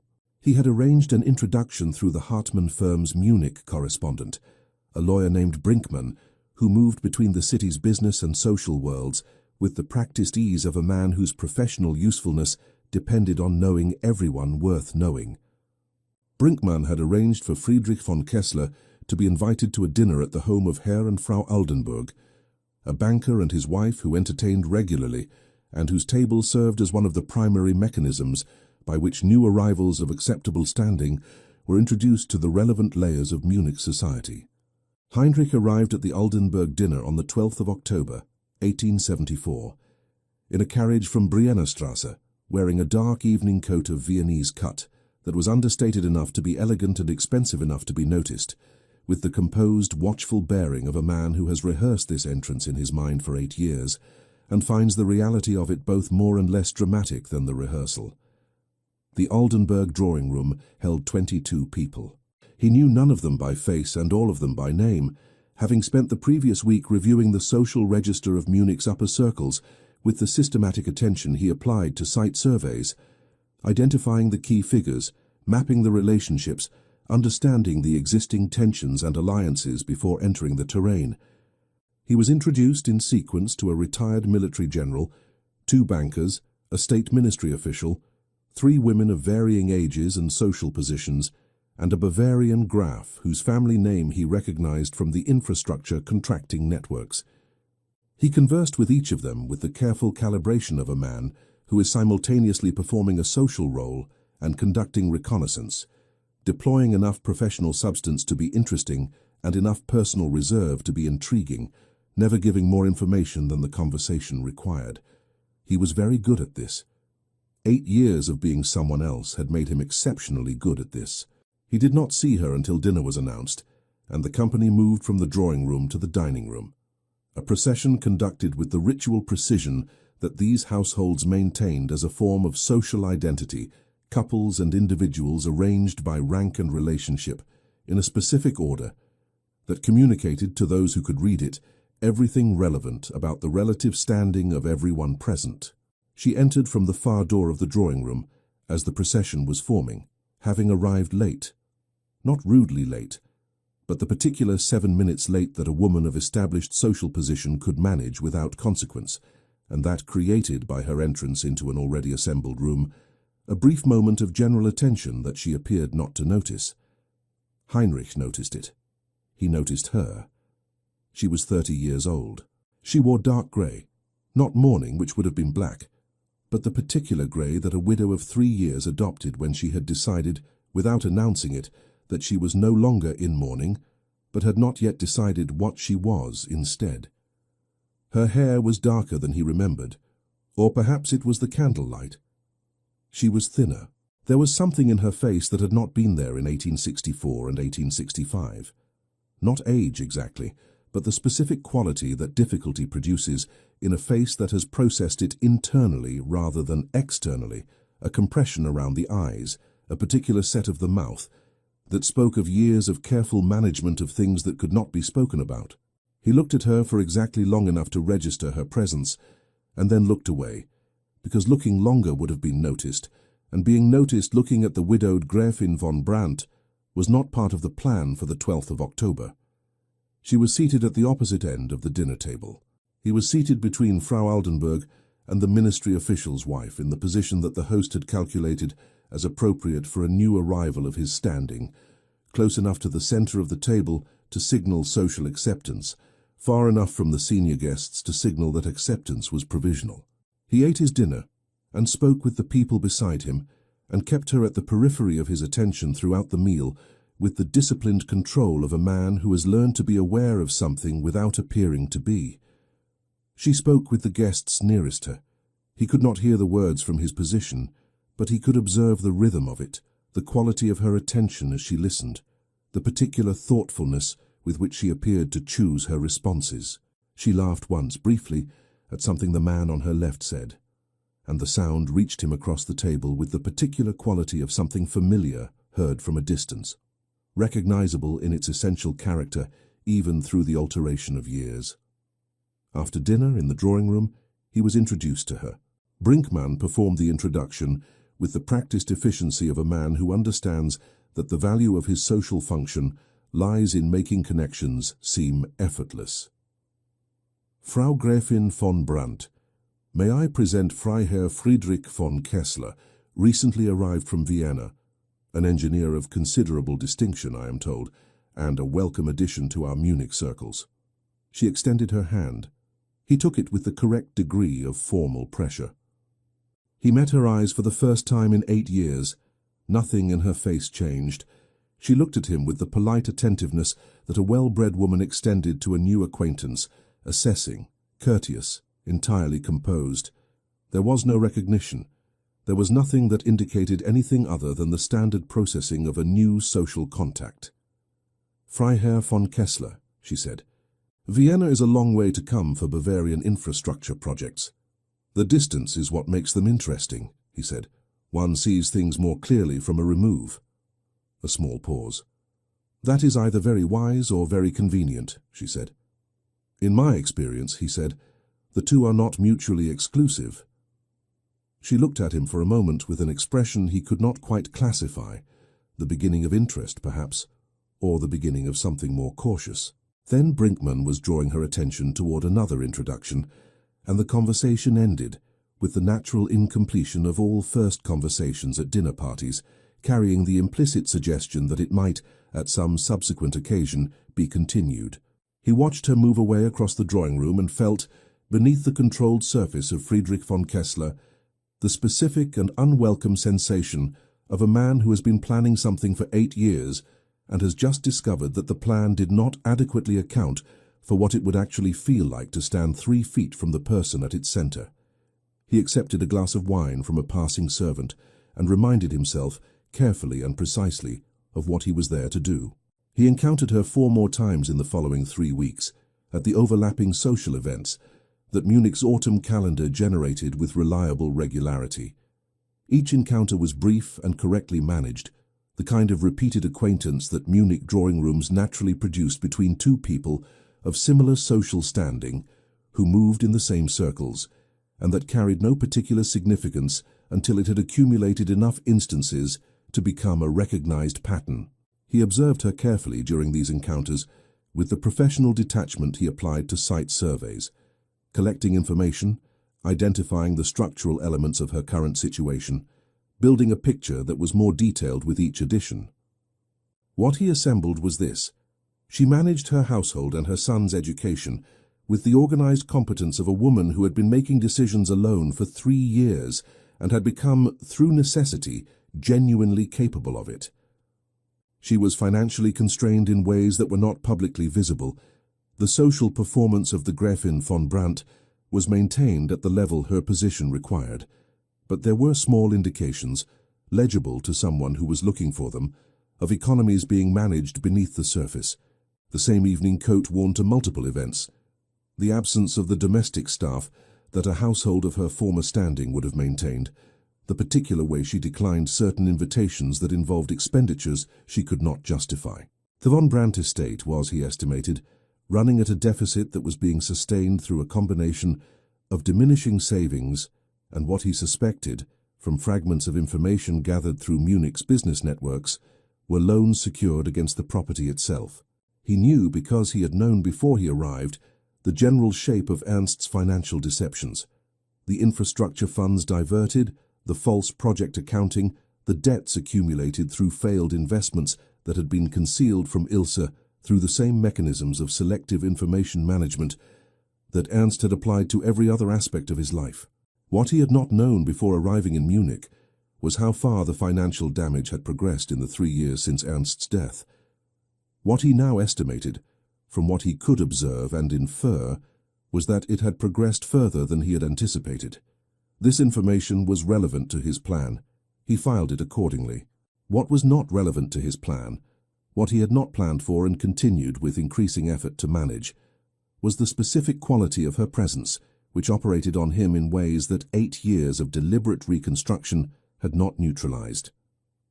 He had expected, if he was honest with himself, that time and grievance and the systematic replacement of Heinrich Wolff with Friedrich von Kessler would have reduced what he felt about Ilse to something manageable, to a cold component of a calculated plan, something he could handle and deploy without interference from the parts of him that were not components of any plan. He had expected wrong. She disturbed him, not in the dramatic way of his younger self, not with the helpless immediacy of the man who had stood on the bridge over the Eisbach and watched her walk away. It was quieter than that, and more difficult, because it was the disturbance of recognition, of finding in the altered face of a woman he had not seen in a decade something essential that had not changed and that called to something in him that he had thought, with some relief, that he had successfully buried. He managed it with the discipline that Friedrich von Kessler had been built to provide. He kept his distance correctly calibrated. He maintained the social pattern, present enough to be establishing acquaintance, distant enough to avoid anything that could be characterized as particular interest. He was, in the Munich drawing rooms of October 1874, precisely what he had designed himself to be: a new arrival of impeccable credentials and interesting opacity, the kind of man who generated mild curiosity without supplying the information that would resolve it. He met Karl on the 31st of October. The occasion was a Sunday afternoon reception at the home of the Baroness Hoffmann, a woman of 60 who maintained one of Munich's most established salons and who included, on Sunday afternoons, a deliberate informality that permitted the presence of children, in the belief that a society which kept its young people entirely separate from adult company produced adults who did not know how to behave in it. The afternoon was accordingly populated with a mixture of grown guests and the children of guests, ranging in age from 3 to 14, who moved through the rooms with varying degrees of social grace. Heinrich had arrived at 3:30. He had spoken with the Baroness, with 2 engineers from a Munich firm he was considering for a joint project, and with a retired judge named Bauer, who had opinions about the new empire's legal infrastructure that he was determined to share regardless of whether his interlocutor had solicited them. He was in the process of extracting himself from Judge Bauer's assessment of the Reichsgericht with the careful social engineering that such extractions required when he became aware, at the periphery of his attention, of a disruption near the far end of the room. It was not a dramatic disruption. It was a boy of 8, standing beside the bookcase, holding a book that was clearly not intended for guests to remove from the shelf, and being observed by 2 older children with the particular expression of children who have identified a rule violation and are calculating the social value of reporting it versus the social cost of being identified as the kind of child who reports things. Heinrich watched this calculation proceed. The boy was unaware of it. He had the book open and was reading with the complete absorption of someone who has found something genuinely interesting and has temporarily ceased to notice that the world around them continues to exist. The 2 older children reached their conclusion and moved away toward the refreshment table, having decided correctly that the reporting value was insufficient. Heinrich crossed the room. He had not decided to do this. He was aware as he was doing it that he had not decided to do it, and that this was itself information that he should be attending to. He crossed the room anyway, because there was a boy of 8 reading a book about railway engineering in a salon on a Sunday afternoon, and something in Heinrich that had nothing to do with Friedrich von Kessler and nothing to do with the plan would not be instructed to remain where it was. He stopped a few feet from the bookcase. The boy did not look up. "That is not a book that most 8-year-olds would choose," Heinrich said in German mildly. The boy looked up. He had his mother's quality of attention, that focused, precise awareness that made the space around him feel more clearly defined. He had dark hair. He had eyes that were the particular shade of grey-brown that Heinrich had seen every morning in the mirror for 34 years. The recognition was instantaneous and total, and completely invisible to anyone who might have been watching, because Heinrich had spent 8 years learning to keep what he felt from reaching his face. "I am not most 8-year-olds," the boy said, without defensiveness and without particular pride, simply as a statement of observed fact. He held up the book so that Heinrich could see the cover. It was a volume on the engineering of Alpine railway crossings, published in 1871. "It has the calculations for the Brenner Pass line. Do you know it?" "I know the Brenner Pass line," Heinrich said carefully. "I have worked on railway construction in that region." The boy's attention sharpened in a way that was wholly familiar. "Which section?" "Primarily the foundation engineering for the approach viaducts." "The approach viaducts have the most interesting load problems," the boy said, with the authority of someone who has clearly thought about this considerably more than his age would suggest was typical. "Because the gradient changes mean that the static and dynamic loads are not distributed symmetrically. My grandfather was an engineer. He explained this to me from his notes before he died. I have his notebooks." Heinrich was silent for a moment. He was aware that he needed to speak and that the words available to him in this moment were not the words he was prepared to say, and that the gap between those 2 categories was requiring active management. "Your grandfather sounds like he was a serious engineer," he said. "He was," the boy said. "Papa, my father, Graf von Brandt, did not understand engineering, but he understood what engineers built, which Mama says is a different thing." He said this without apparent emotion, with the matter-of-fact quality of a child who has processed an absence and arrived at an accommodation with it. "Are you an engineer?" "I am." "Friedrich von Kessler." "Karl von Brandt," the boy said, and extended his hand with a formality that was clearly learned and not yet entirely natural, in the way of children who have been taught adult manners before adult manners fit them comfortably. Heinrich shook the hand. He was very careful. He was the most careful he had been about anything in 34 years of life. "The Brenner approach viaducts," he said, because the boy was waiting for him to continue, and because engineering was the only ground available to him that was solid enough to stand on. "The asymmetric load problem you described, there is a solution that the original designers implemented in the northern approach that the published specifications do not fully document. How would you like me to show you? Carl's face changed in the specific way that a child's face changes when an adult offers them something they did not know they needed. He opened the book to the relevant page and held it out. Heinrich sat down on the bench beside the bookcase and took the book and began to explain the engineering of the Brenner Pass approach viaducts to an 8-year-old boy who was his son in a salon in Munich on a Sunday afternoon in October 1874, while the adult world of the Baroness Hoffmann's reception continued around them with the indifferent momentum of a world that did not know what it was witnessing. Ilse found them 20 minutes later. She had been in the adjoining room in conversation with 2 women from the Baroness's regular circle when a guest mentioned, with the mild amusement that such observations generated, that the new Austrian Freiherr appeared to be conducting a private engineering seminar with the von Brandt boy in the corner of the library.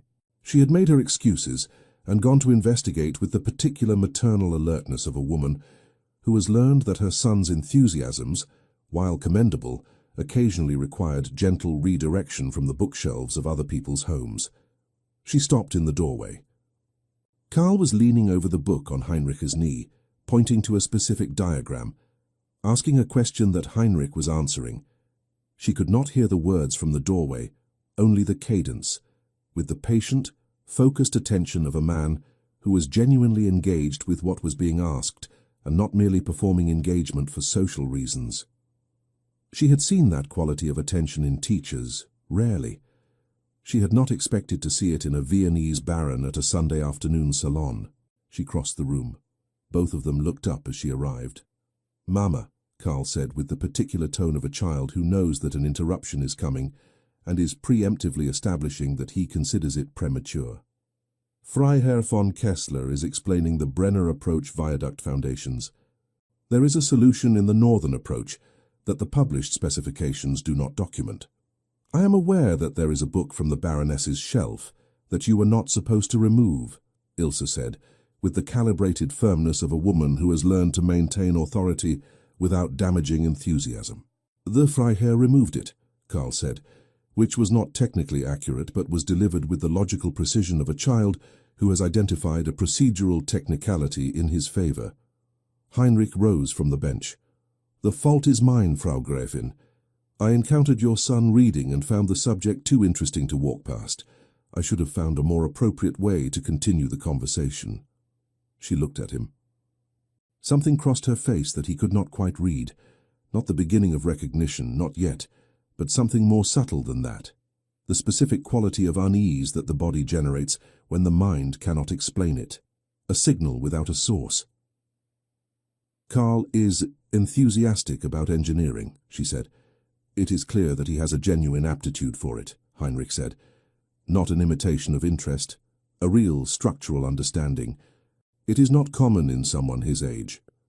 She looked at her son, then back at the Freiherr, and the expression on her face shifted into something more complex. Gratitude for the recognition of Karl, held in tension with the unease that she could not name. She was a woman who trusted her perceptions. She was also a woman who had learned through hard experience to examine her perceptions carefully before acting on them. "You are kind to say so," she said. "I am accurate to say so," he said. "There is a difference." A pause. She looked at him for a moment, the direct, precise attention that he remembered, that had not changed. And he looked back at her with the controlled surface of Friedrich von Kessler, and the absolute stillness of a man keeping something enormous in place through sheer discipline.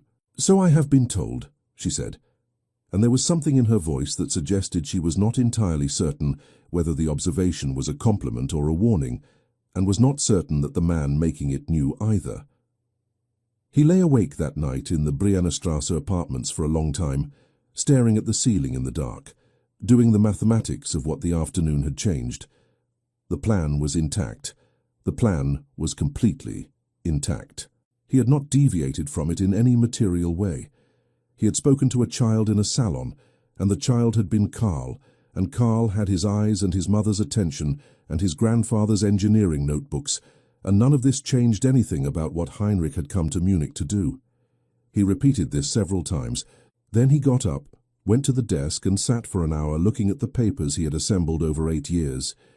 The partial financial records of the von Brandt Company, the legal research on the mechanisms by which a wrongful conviction could be challenged under Bavarian law, the notes on the Ministry of Public Works storage facility, and the records it held, the timeline he had constructed with the precision of a structural engineering plan, identifying the sequence of actions required and the order in which they had to be executed.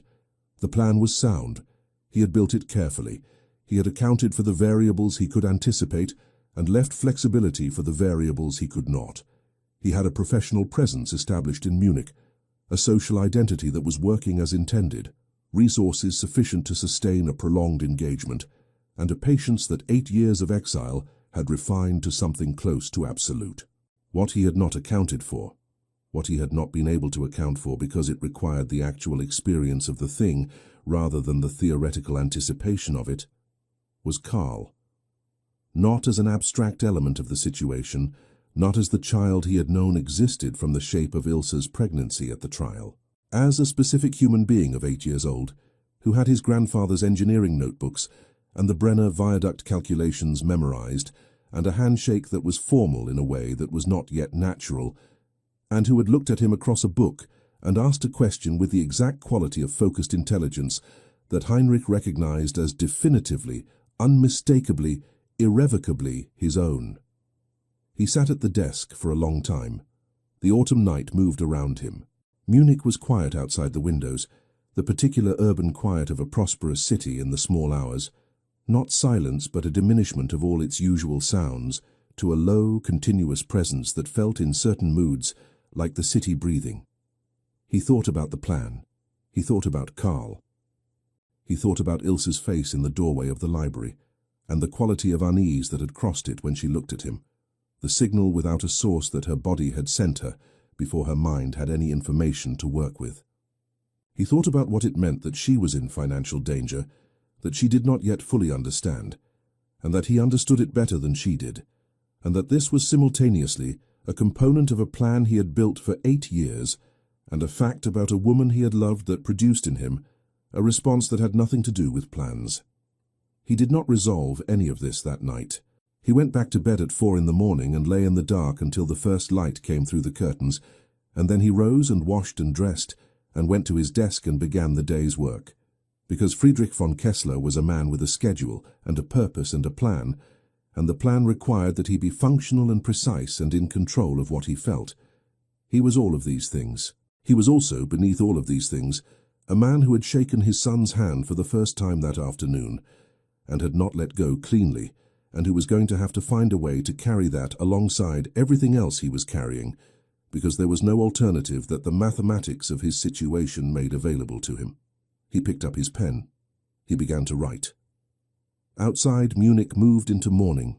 November arrived in Munich, with the particular severity that the Bavarian winter deployed as a preliminary statement before the full declaration of December and January. The Englischer Garten shed its remaining leaves in 2 days of sustained wind that left the paths grey and bare, and the city contracted inward in the way that northern cities do when warmth becomes a domestic rather than a public proposition. Drawing rooms lit earlier, dinner invitations issued with greater frequency, the social calendar densifying as the outdoors became inhospitable and the indoors became the primary theatre of everything that mattered.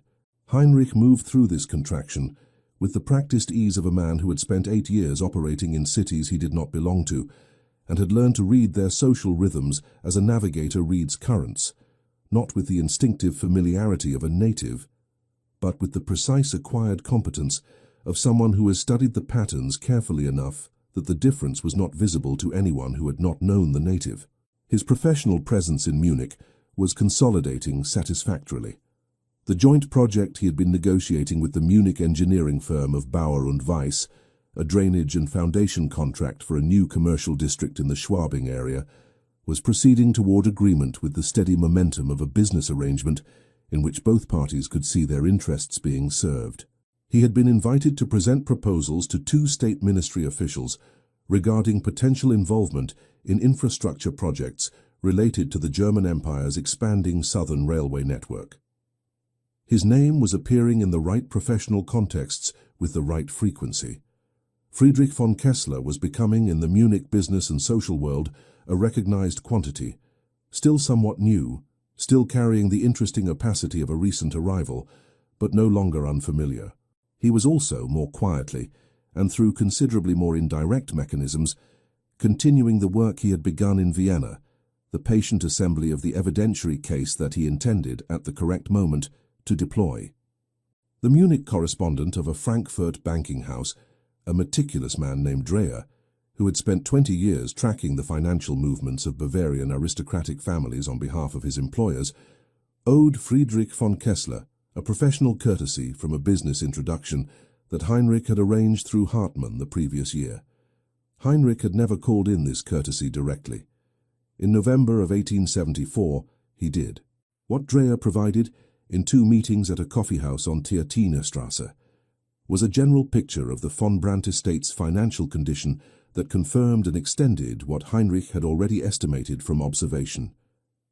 Ernst von Brandt had, in the final years of his life, made a series of investments in speculative industrial ventures, mining operations in Silesia, a textile manufacturing concern in Stuttgart, a shipping enterprise connected to Rhine River trade, that had been presented in his private accounts as sound business diversification, and that had been, in practice, vehicles for concealing the gradual extraction of capital from the railway infrastructure, contracts through which the original family wealth had been accumulated. When these investments failed, as speculative investments in volatile industrial sectors frequently did in the economic turbulence following the Franco-Prussian War, the capital they had absorbed was simply gone, not misplaced, not recoverable, but consumed by the gap between what Ernst had presented to the world as his financial position and what his financial position had actually been. The estate Ilse had inherited was encumbered by 3 separate mortgage instruments secured against the Munich property and the Upper Bavarian land holdings, totaling a debt that Dreher estimated at approximately 60,000 marks. The annual income from the remaining agricultural properties was insufficient to service the debt at the current rate.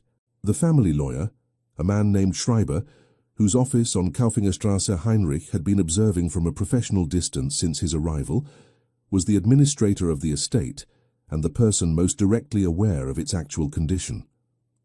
What Schreiber was doing with this awareness was a question that Heinrich had been developing the answer to for 6 weeks.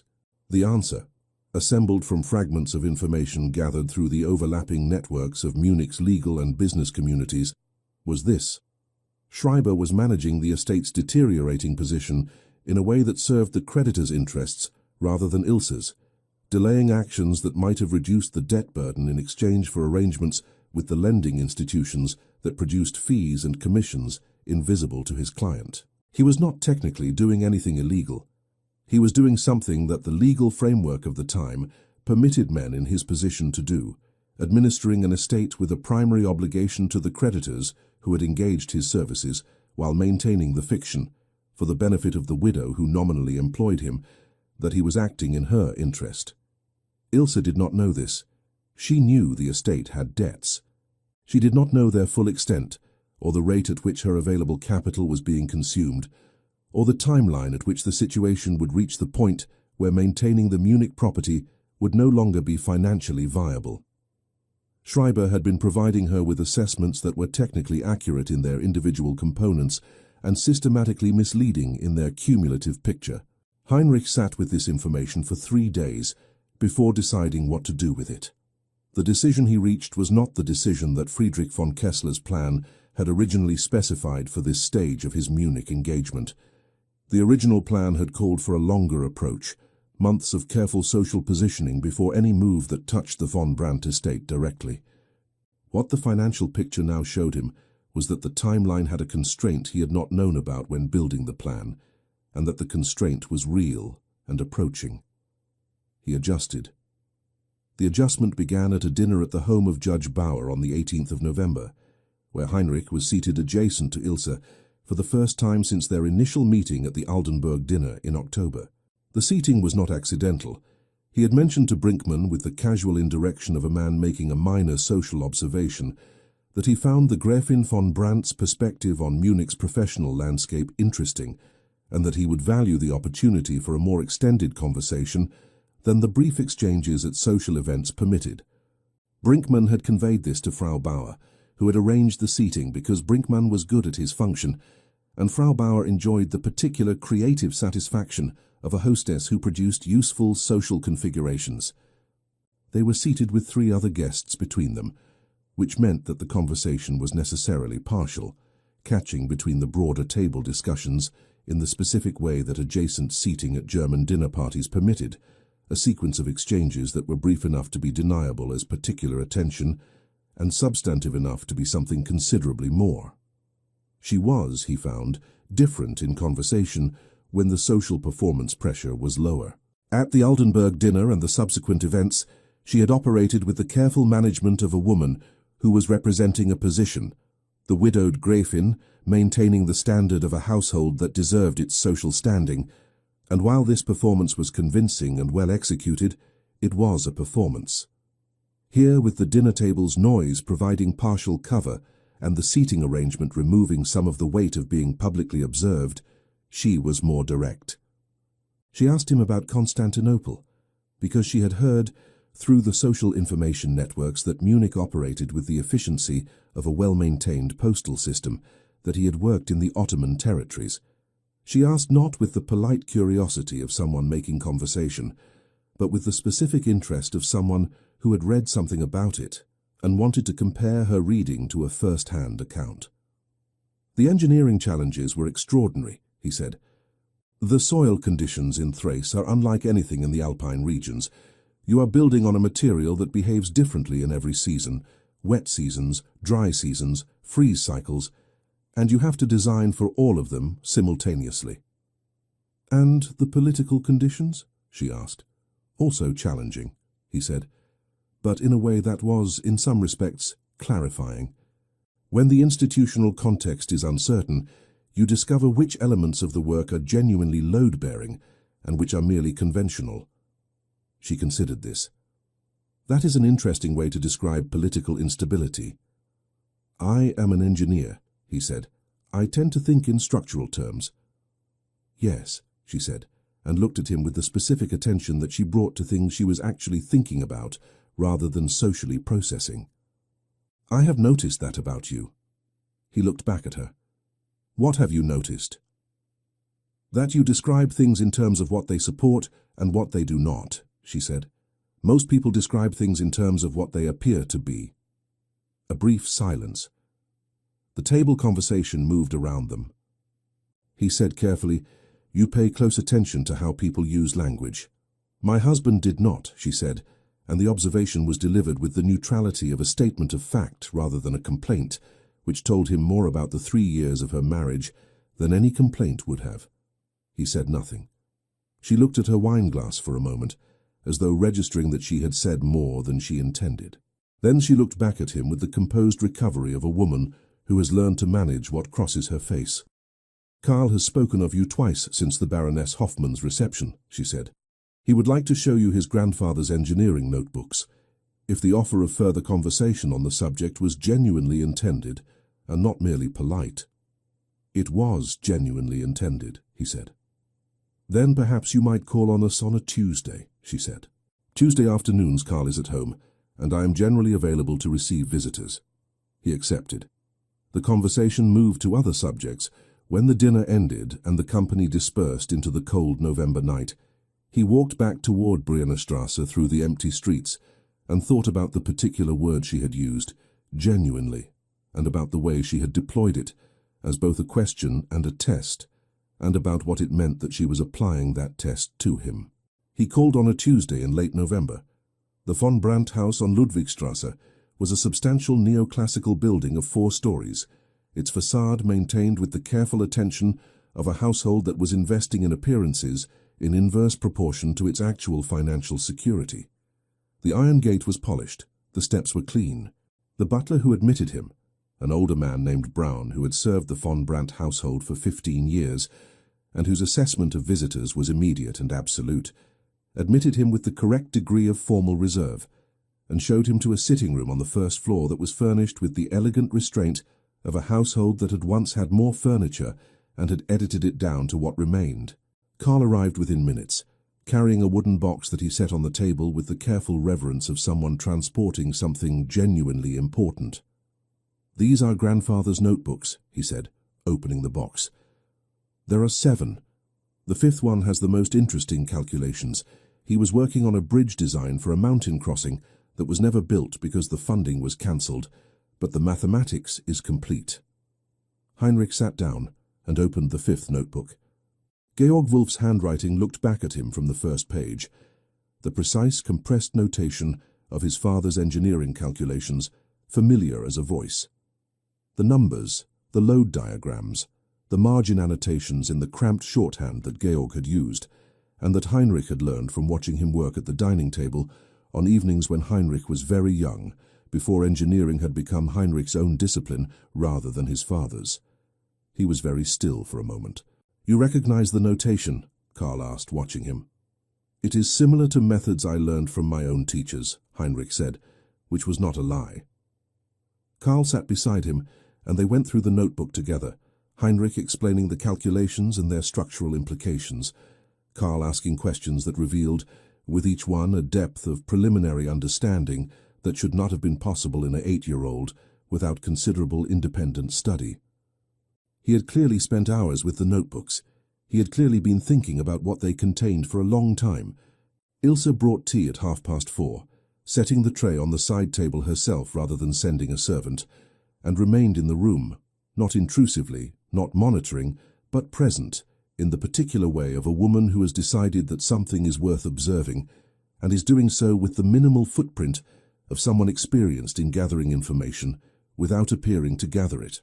Heinrich was aware of her presence in the room, with the full-body awareness that proximity to her had always generated in him, managed now with the professional discipline that Friedrich von Kessler provided. He did not look at her more than the natural rhythm of a conversation in a shared room required. He kept his attention where it belonged, on Karl and the notebooks, and allowed the afternoon to proceed as what it was presenting itself as being, a technical tutorial between an engineer and a talented child in a sitting room in Munich, with tea. When he left at 6 o'clock, Ilse accompanied him to the entrance hall. Karl had been called upstairs by his tutor. "He is exceptional," Heinrich said at the door. "I know," she said. "I sometimes do not know what to do with it. His tutors find him taxing." "He will need tutors who can keep up with him," Heinrich said. "That is a different kind of person from a standard academic instructor." "Yes." She was quiet for a moment. His father did not know what to make of him either. The engineering interest came from Georg, from Karl's grandfather, who died when Karl was 3. Ernst had no patience for it. He said nothing. She was looking at the floor briefly, with the expression of someone who has said something that touches a larger thing they are not going to address. "Thank you for your time," she said. "He will speak of nothing else for a week." He put on his coat. He was at the door. He turned. "Frau Gräfin," he said, "I am aware that this may exceed the boundaries of a recent acquaintance, and I will understand entirely if you prefer not to answer.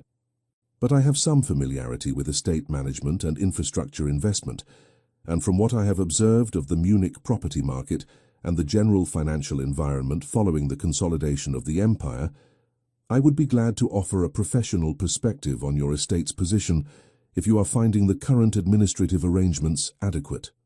She looked at him. The look lasted long enough to tell him that she understood what he was actually saying, that the question of whether her administrative arrangements were adequate was not as simple as he had phrased it, and that he had phrased it that way deliberately, and that she was deciding how to receive the fact that a man she had known for 6 weeks was raising, obliquely, a question about her financial situation. "I have a lawyer," she said. "Of course," he said.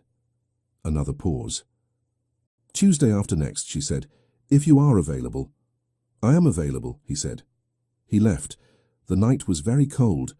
He walked back toward Briennerstrasse, with his breath making small clouds in the frozen air, and his hands in his coat pockets, and the specific internal sensation of a man who is moving towards something that is simultaneously exactly what he planned and nothing like what he planned, and who does not yet know what the difference between those two things is going to cost him.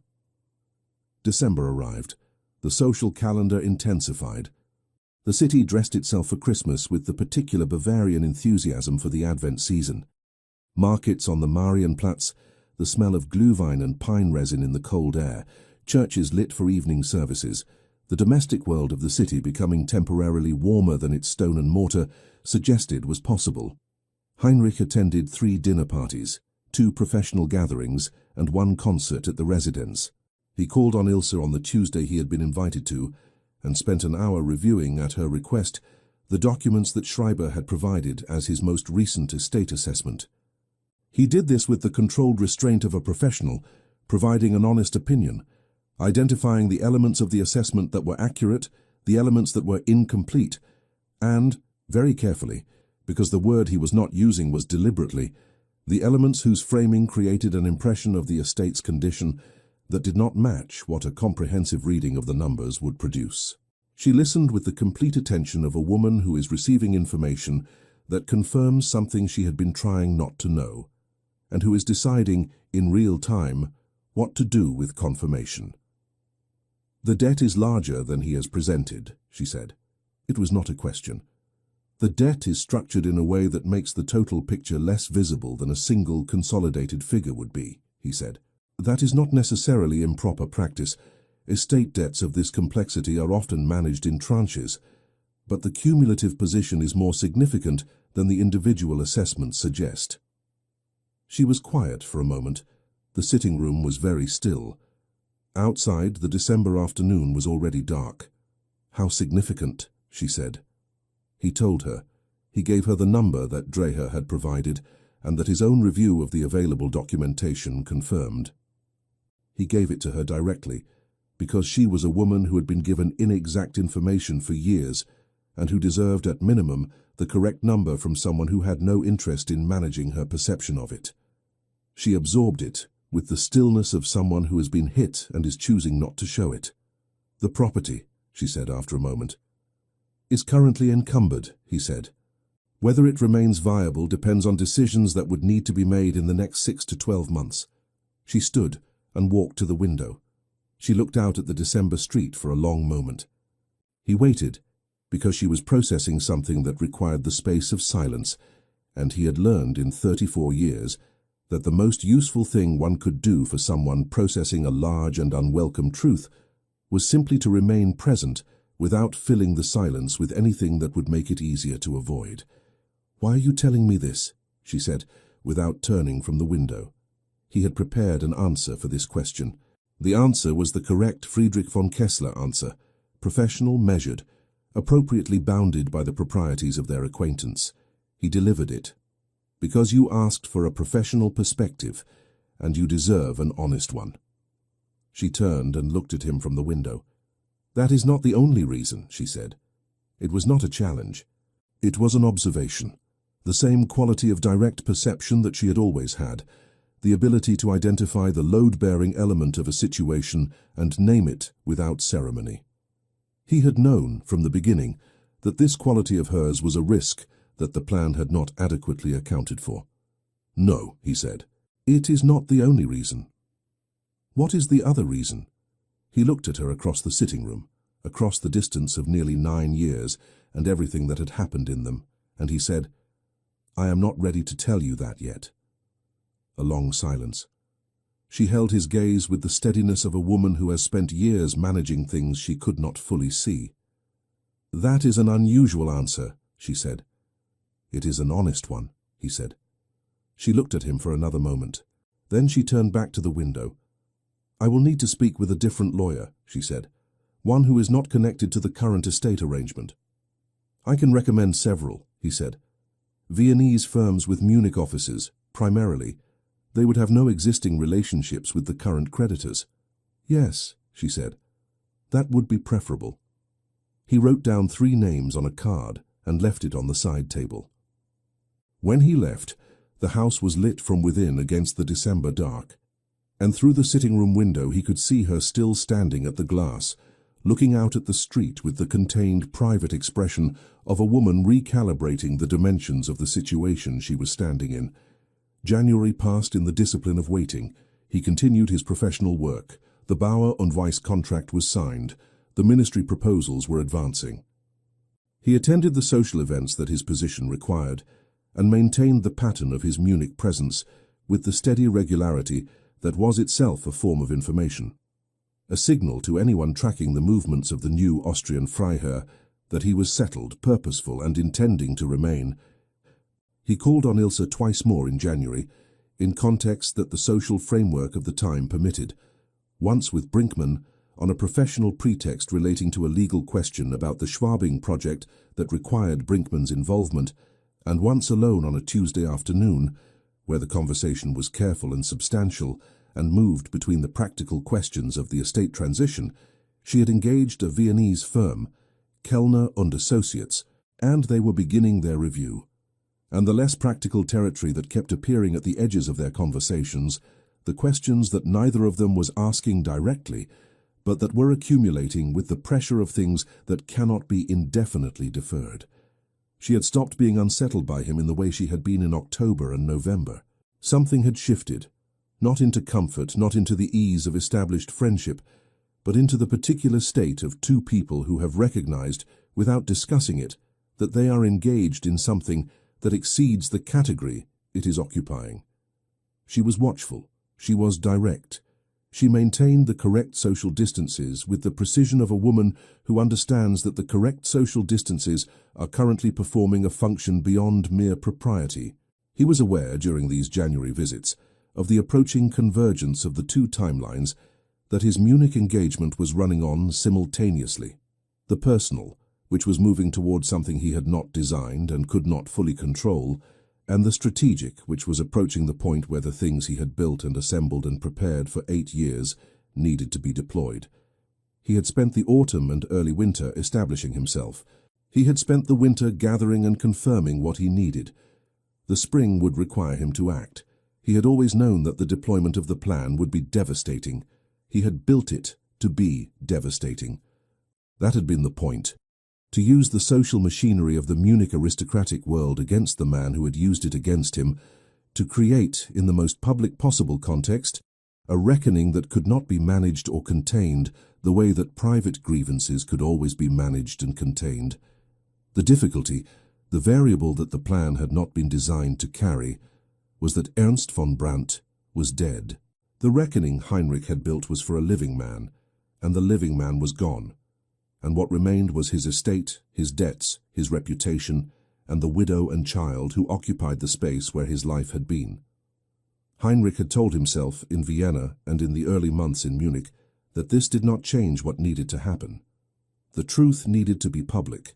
His conviction needed to be challenged. The fraudulent case needed to be dismantled on the record, in front of witnesses, because a man had been hanged, incorrectly, fraudulently. And that fact needed to exist in the world as a fact, and not as an administrative record in a closed file in a Munich courthouse. He still believed all of this.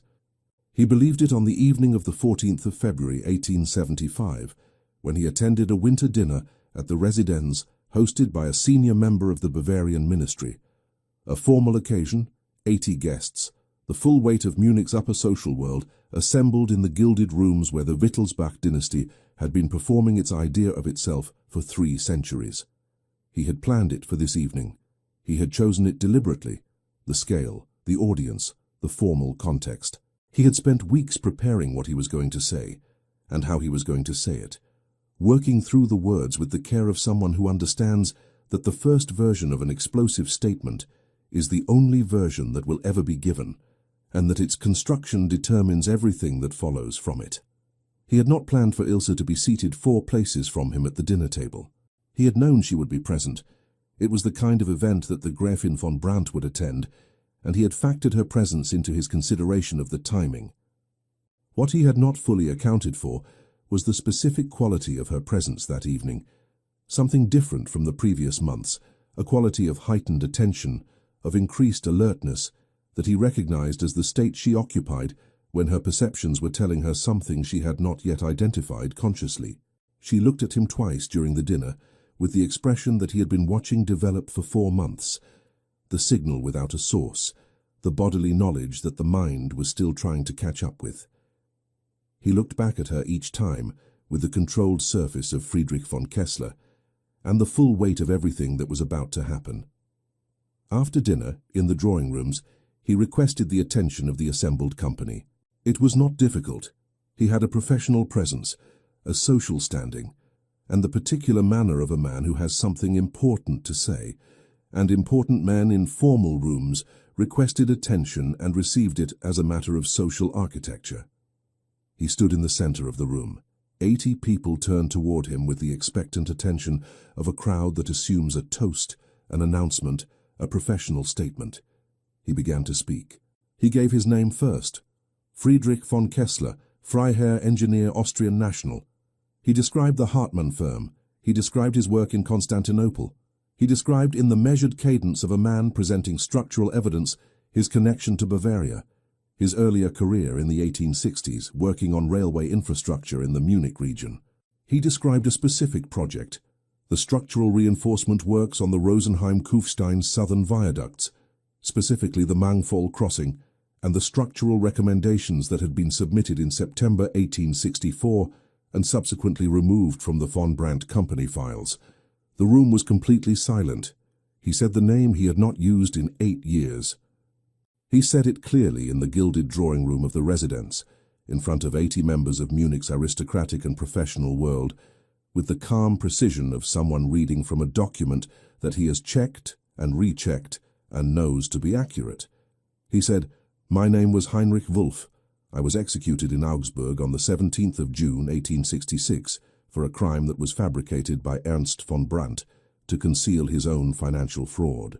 I am alive because the man who executed me knew my father and had a conscience.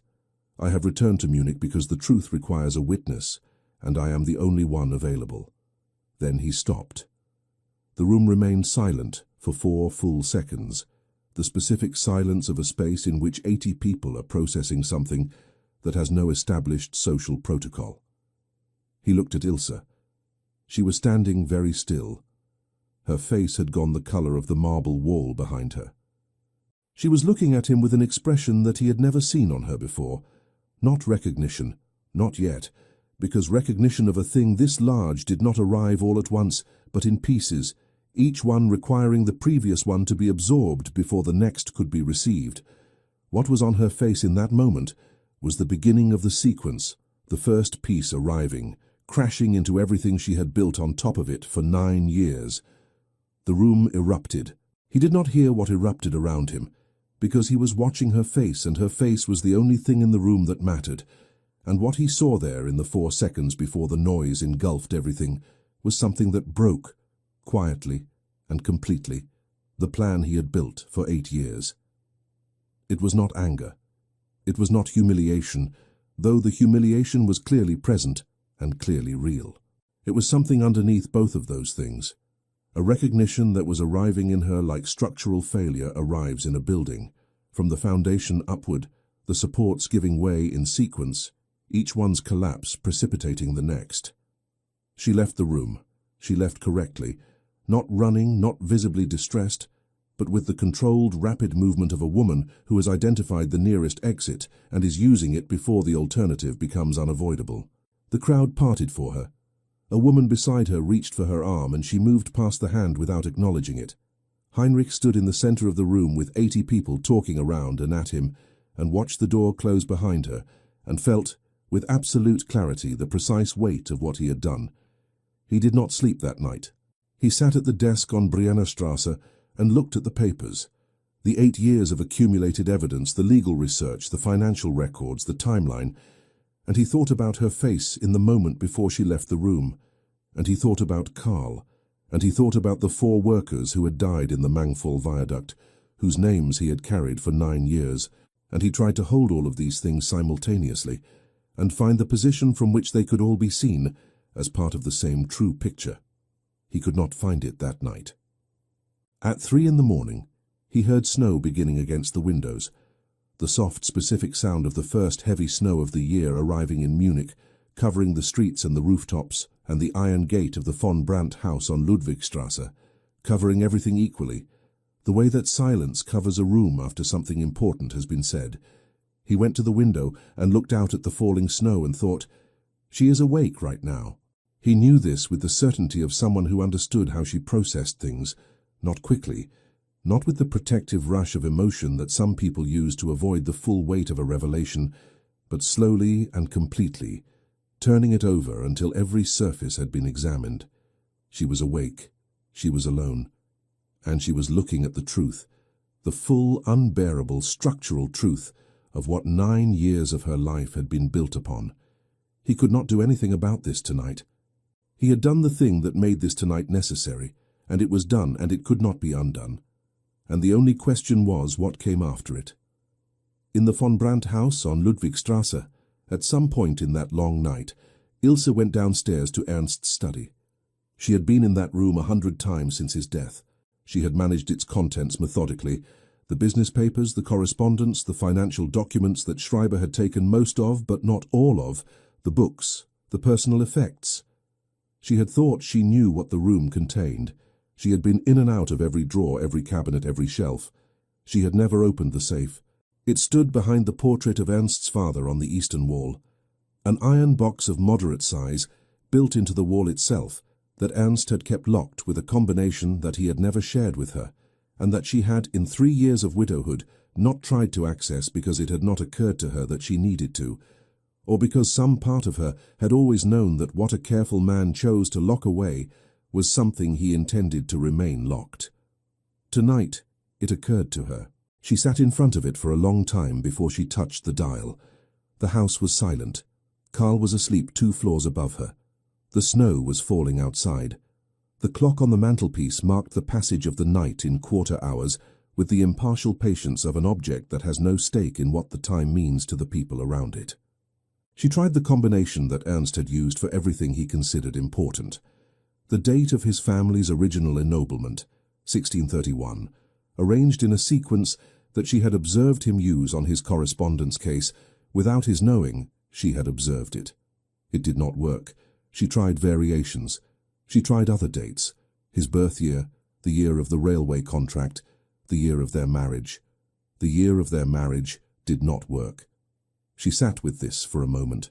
Then she tried the year of Carl's birth, 1865. The safe opened. The contents were at first consideration what one might expect from the private safe of a careful man. Correspondence, bound in ribbon, organized by year, a set of property documents, a leather envelope containing banknotes, a sealed document case of the kind used for legal instruments. She took everything out and set it on the desk. She opened the correspondence first. The letters were addressed to Ernst from 3 different parties: a contractor in Rosenheim, a state ministry official whose name she recognized from the infrastructure contract networks, and a man whose name she did not recognize, who wrote from an address in Stuttgart. The letters were technical, businesslike, and, as she read them with the growing concentration of someone assembling a picture from its components, deeply incriminating. They documented, across a period of 4 years, a systematic arrangement by which funds allocated to railway infrastructure projects under state contract had been diverted through a network of false invoicing and contractor arrangements to private accounts. The scale was significant. The documentation was detailed. Ernst had kept every letter, which told her something about the kind of man he had been. Someone who kept records not from carelessness, but from confidence, certain that no one would ever reach the place where they were stored. She read the contractor letters 3 times before she moved to the document case. Inside the document case were 2 items. The first was a set of design documents, original railway engineering plans in a handwriting she did not recognize, with specific technical annotations in a second hand. The second item was a folder, brown and bureaucratic, labeled in the filing notation of the von Brandt administrative system in a clerk's handwriting. Project documentation, Mangfall section, September 1864. She opened the folder. Inside were 12 pages of engineering recommendations. The handwriting was precise, compressed, architectural. She had seen this handwriting before, not often, not recently, but in a context that was now reorganizing itself in her memory with the terrible clarity of a thing that has always been true and has only now been seen. She had seen it in letters. Letters that a draftsman named Brouwer had delivered to her at Brandt House in 1864 in the autumn, when she was 20 years old, and the world had not yet shown her what it was capable of. She sat in Ernst's study with the folder in her hands, while the clock marked 2 o'clock and then 3 o'clock, and while the snow continued outside, and while the full architecture of what Ernst had done and what she had done and what had been done to a man who had just stood in the residence ballroom and spoken his real name for the first time in 9 years, assembled itself around her with the irreversible completeness of a structure that has found its final form. At 4 o'clock in the morning, she gathered the documents into the leather case that Ernst had used for legal instruments. She closed the safe. She went upstairs, dressed without calling her maid, and sat in her bedroom chair with the case on her lap until the first grey light of a Munich February morning began at the edges of the curtains. Then she rose, put on her coat, and went downstairs. She told Braun, who was already awake in the way that experienced butlers are always awake before the household requires them, that she would be going out and would return within the hour. Braun looked at the hour and the weather and the expression on her face and said nothing, except that he would have tea ready upon her return. She went out into the snow. The snow had been falling for 6 hours by the time Ilse reached Briennerstrasse. Munich at 5 o'clock on a February morning was a city that belonged entirely to itself. No carriages, no vendors, no social performance of any kind, only the bare architecture of a place existing without its inhabitants to animate it, the buildings standing in the pre-dawn dark with the patient solidity of things that have outlasted many versions of the people who built them. Her footsteps in the fresh snow were the only marks on the pavement of the street. She walked with the leather case under her arm, and her coat pulled close against the cold, and the particular focused calm of a woman who has finished processing something enormous and has arrived, on the other side of it, at a decision. The building on Briennerstrasse was a 4-story neoclassical structure of the kind that Munich's prosperous professional class favored for their city residences. Serious without being severe, substantial without displaying the ostentatious wealth that the aristocratic buildings on Maximilianstrasse deployed. The apartments that Friedrich von Kessler occupied were on the 2nd floor. She knew the building because she had walked past it twice in the previous weeks, not deliberately, or so she had told herself. She knocked. There was a silence of perhaps 3 minutes, then the sound of movement, unhurried, which told her that he had not been asleep. The door opened, he was dressed, he had not slept. She could see this in the specific quality of his alertness, which was not the alertness of a man recently woken, but the alertness of a man who has been awake all night with his mind working.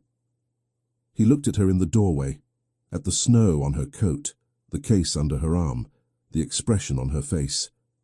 And he stepped back from the door without speaking. She entered. The entrance hall was lit by a single lamp. Through the open door of the study, she could see the desk covered in papers and a chair that had been occupied recently.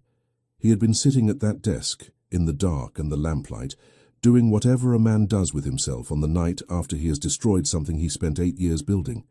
He closed the door. She turned to face him. She looked at him with the full direct attention that she had always brought to things she was actually seeing, and for the first time she let herself see what she had been half seeing for 4 months.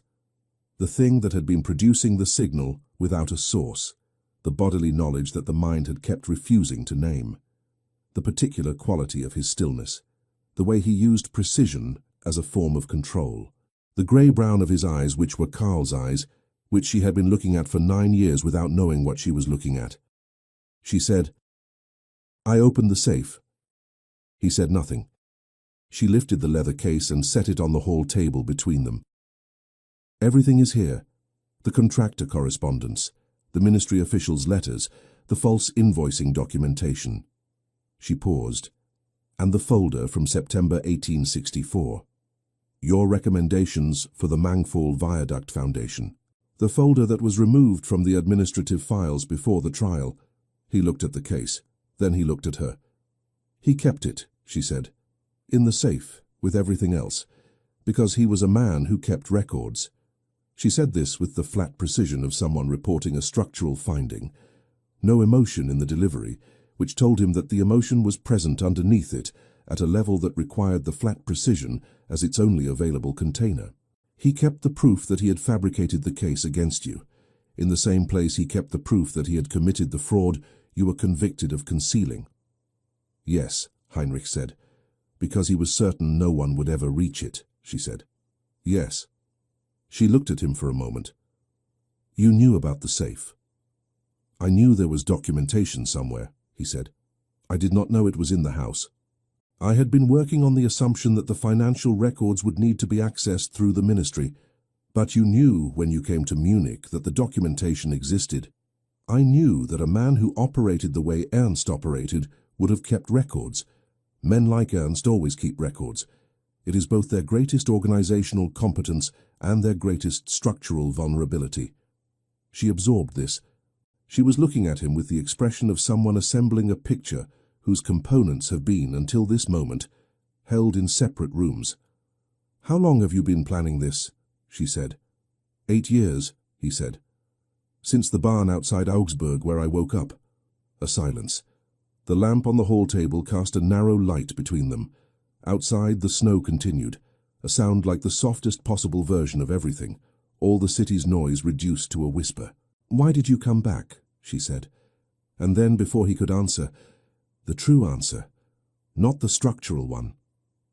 He looked at her for a long moment. The controlled surface of Friedrich von Kessler, which had served him for 8 years through difficult conditions, held. And then, because she was standing in front of him at 5 o'clock on a February morning, with snow on her coat and his father's engineering handwriting in a case on the table between them, it did not hold, not completely, not enough. Because there were 4 men who died in a viaduct I tried to prevent from failing, he said.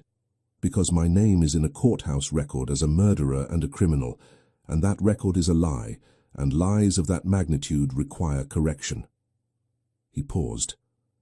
And because I had a son who did not know I existed, and I did not know him, and I had spent 8 years being unable to make myself stop thinking about that. The silence that followed was the longest of the morning. She stood very still.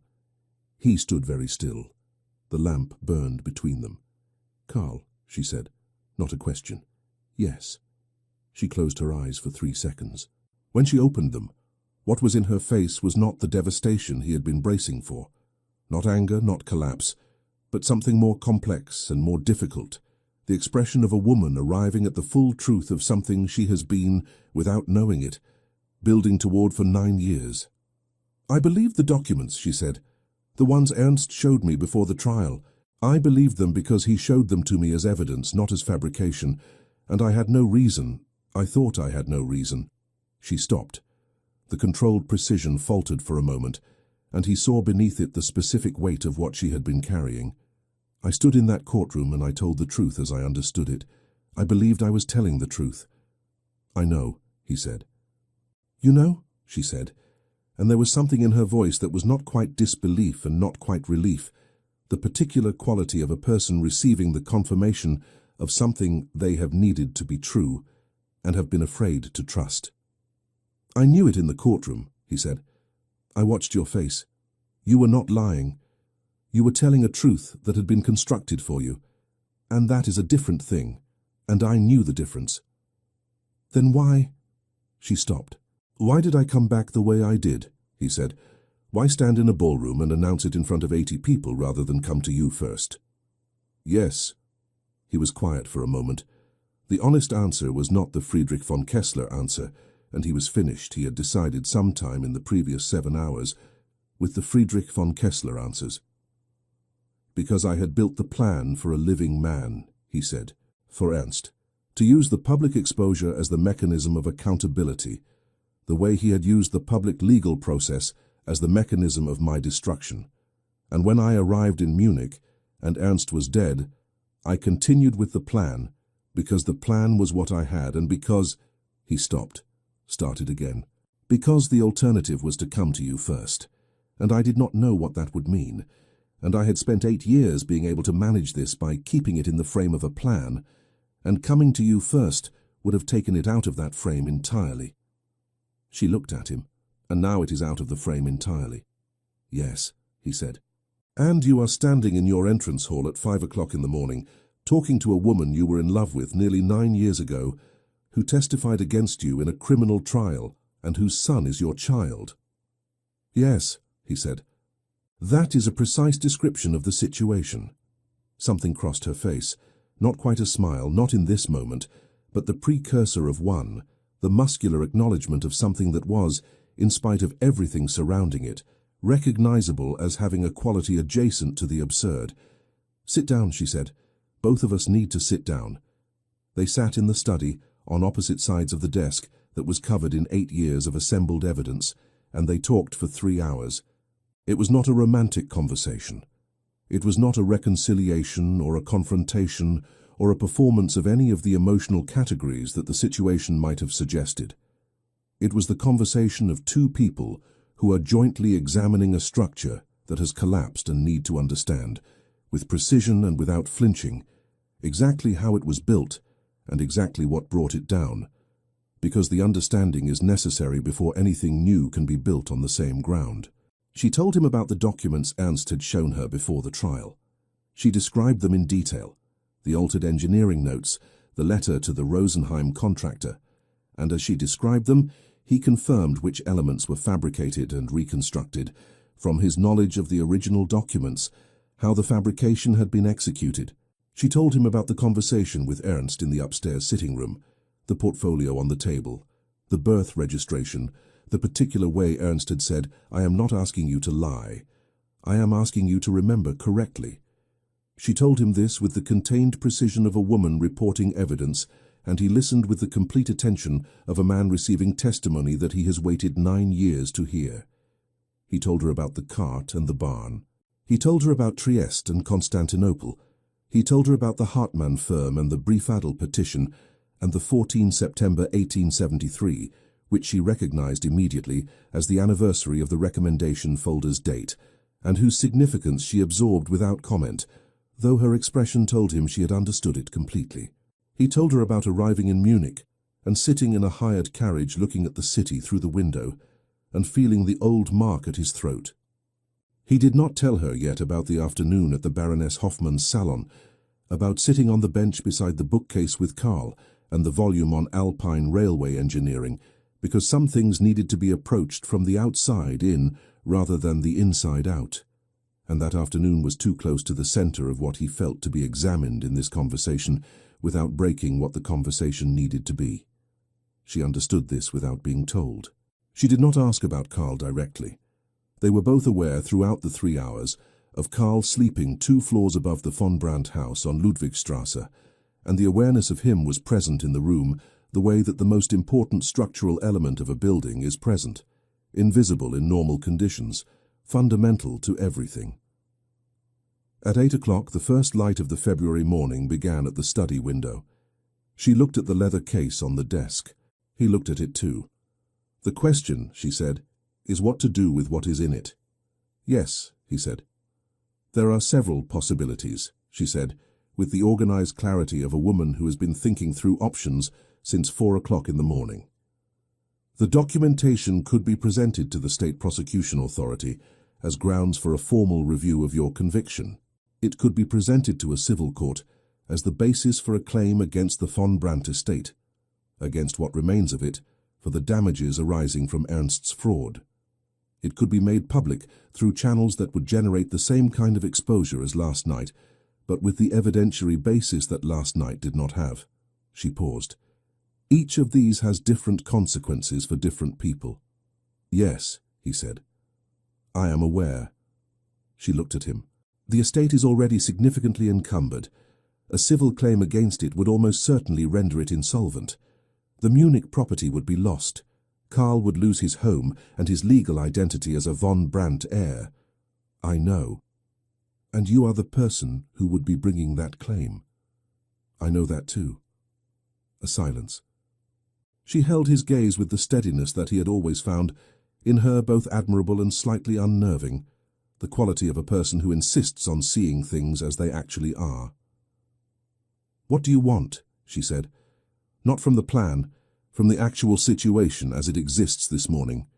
He was quiet for a long moment. Outside, Munich was beginning to wake, the first sounds of the city's morning returning. Carriages, vendors, the ordinary world reassembling itself over the snow with the resilience of cities that have seen difficult nights before. "I want my name restored," he said. In the court record officially, with the evidentiary basis documented, I want the 4 men, Josef Meyer, Franz Bauer, Wilhelm Schreiner, Anton Huber, to have a correct record of their deaths, not a record that attributes them to negligence that did not occur. I want the state officials who participated in Ernst's arrangement to be identified and held accountable by whatever legal mechanism exists for that purpose. He paused. I do not want Karl to lose his home. She looked at him for a long moment. Those objectives are not entirely compatible, she said. No, he said, they are not. That is why I said I was not ready to tell you everything on that Tuesday in December. You were managing sequencing, she said. I was managing sequencing, he said. Yes. And now? Now the sequencing has been disrupted, he said, and we need to find a different way through it. She was quiet for a moment. Then, together. It was not a question. It was an observation, the identification of the only structural configuration that the situation as it actually existed on this February morning made available. If you are willing, he said. She looked at the leather case. She looked at the desk covered in 8 years of assembled evidence.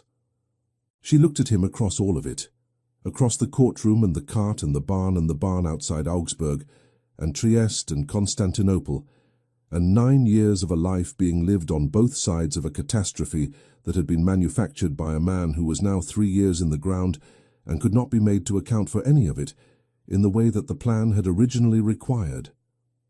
Tell me what the legal mechanism looks like, she said, step by step. All of it. He reached for a pen. The legal process that followed was neither swift nor simple, because legal processes that challenge closed criminal convictions are never swift or simple, and because the specific mechanisms available in the Kingdom of Bavaria in 1875 for the review of capital sentences were limited in ways that required careful navigation. What made it possible at all was the documentation in the leather case.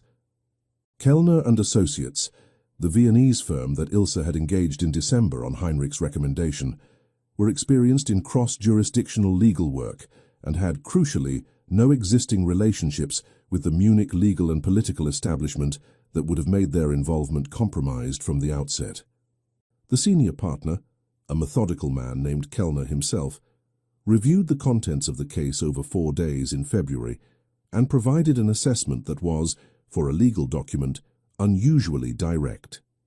The materials constituted sufficient grounds for a formal petition to the Bavarian Superior Court for review of the 1866 conviction, and additionally provided the evidentiary basis for a criminal complaint against the estate of the late Graf Ernst von Brandt regarding fraudulent management of state infrastructure contracts. The second element, the criminal complaint against the estate, was where the structural tension that Heinrich and Ilse had identified in the Briennerstrasse study became legally acute. A successful criminal complaint against the estate would trigger claims from the Bavarian state for recovery of the diverted funds, which, combined with the existing private mortgage debt, would render the estate insolvent and the Munich property forfeit. Kellner proposed a mechanism that Heinrich had considered but not been certain was legally available. A negotiated resolution with the state prosecution authority, in which the von Brandt estate agreed to a structured settlement, a partial recovery of the diverted funds over a period of years, secured against the remaining property holdings, in exchange for the state's agreement to limit the criminal complaint to the historical record, rather than pursuing active asset recovery that would destroy the estate entirely. This mechanism existed because the state's practical interest was in recovering funds rather than in destroying a family, and because the documentation provided leverage that made the negotiated position credible. It required Ilse to sign documents acknowledging the fraudulent activity of her deceased husband and agreeing to the settlement terms on behalf of the estate. It required her to do this publicly, in legal filings that would be accessible as public record. She signed without hesitation on a Tuesday morning in March in Kellner's temporary Munich office, with Heinrich present as a witness and Braun, her butler, waiting outside with unnecessary loyalty in the cold corridor. "You understand what this means for the estate's public position," Kellner said, not for the first time before she signed. "I understand precisely what it means," she said. "That is why I am signing it." The petition to the Superior Court was filed on the 1st of March 1875. The State Prosecution Authority, presented with the documentation and the negotiated settlement proposal, entered into the process with the careful speed of an institution that recognizes an opportunity to resolve a historical error without generating more scandal than the error itself had produced. There were people within the prosecution authority's institutional memory who had been involved in the 1866 proceedings and who had their own reasons for preferring a quiet resolution to a public battle. The formal hearing was scheduled for April. In the weeks between March and April, Munich processed what had happened with the particular social energy of a city that has been given an extraordinary piece of information and is working through its implications. The reactions were various and not entirely predictable. There were those, a significant portion, who received the revelation with the indignation of people who feel they have been deceived, and who directed that indignation at the memory of Ernst von Brandt rather than at the institutions that had processed his deception without sufficient scrutiny. There were those who were primarily concerned with the social positioning implications, with where the Gräfin von Brandt now stood, and where Friedrich von Kessler stood, and how the existing social architecture was required to reconfigure itself around this new information. There were a smaller number, who were primarily concerned with the 4 dead workers, and the question of what accountability, 9 years late, looked like for people whose names had been recorded as the victims of a crime they were now being told had not been committed in the way the record stated. Heinrich attended to this last group with the specific attention it deserved. He engaged a lawyer to pursue, separately from his own case, the formal correction of the death records for Josef Meyer, Franz Bauer, Wilhelm Schreiner, and Anton Huber, to ensure that each record correctly attributed their deaths to the structural failure caused by the ignored recommendations, and identified the responsible party as the estate of Graf Ernst von Brandt. He established, through a private fund administered through Kellner's office, a sum for the families of the 4 men, not a legal settlement, which the statute of limitations had foreclosed, but a direct payment to the surviving family members of each man, with a written explanation of what had occurred and why the payment was being made. He did this without announcement. Ilse found out through Kellner 3 weeks after it had been arranged and said nothing about it for 2 days. On the 3rd day she mentioned it briefly at the end of a conversation about the Superior Court preparations. "The families," she said. "Yes," he said. "That was the right thing to do," she said. "It was the necessary thing," he said. "It is not adequate, but it is what was available." She looked at him. "It was both," she said. Karl was told in March. They had discussed the question of how and when to tell him through the weeks since February, approaching it and deferring it with the careful avoidance of 2 people who know that a conversation is necessary and are not certain they are ready for what it will produce. The social situation had made deferral increasingly untenable. Karl was 9 years old and intelligent, and living in a household at the center of a public situation that Munich was discussing with considerable energy, and the combination of these facts meant that the conversation could not wait until the adults felt prepared for it. Ilse told him on a Saturday morning in the sitting room. Heinrich was present at her request, because she had said, with the directness that he had come to rely on as a fixed point in the shifting terrain of everything else, that Karl deserved to have both of them in the room, and that managing the conversation alone when the information being given concerned both of them was not something she intended to do. She told Karl the facts. She told them in the ordered, precise way that she had always used with him for difficult information, respecting his intelligence, not softening the truth into a version that would require subsequent correction. She told him about Heinrich and about the trial and about the years in exile. She told him about the safe and what it contained. She told him last about what the facts meant for who Karl was and where he came from. Karl listened. He had the quality of attention, in moments of important information, that his mother had, and that came, Heinrich now understood, from both of them. The complete stillness of a person who is receiving something and giving it the full space it requires before responding. When she finished, there was a silence of perhaps a minute. Then Karl looked at Heinrich and said, "You were at the Baroness Hoffmann's reception." You sat with me and explained the Brenner approach viaducts. Yes, Heinrich said. You knew then, Karl said. Yes. Karl considered this. Did you know from my grandfather's notebooks? Heinrich looked at him carefully. I knew from your eyes, he said. But the notebooks confirmed it. Karl was quiet again. He looked at his hands, which were resting on his knees, with the stillness of a child who is doing his thinking very thoroughly before he moves. Then he looked at his mother. So you did not know, he said, not accusatory, verifying. I did not know, she said. He looked at her for a long moment with an expression that was, for a 9-year-old, remarkably complete, taking in the full weight of what she had lived with and what she had not known and what the difference between those two things had cost her. Then he nodded, once, with the deliberate quality of a decision being made rather than an emotion being performed.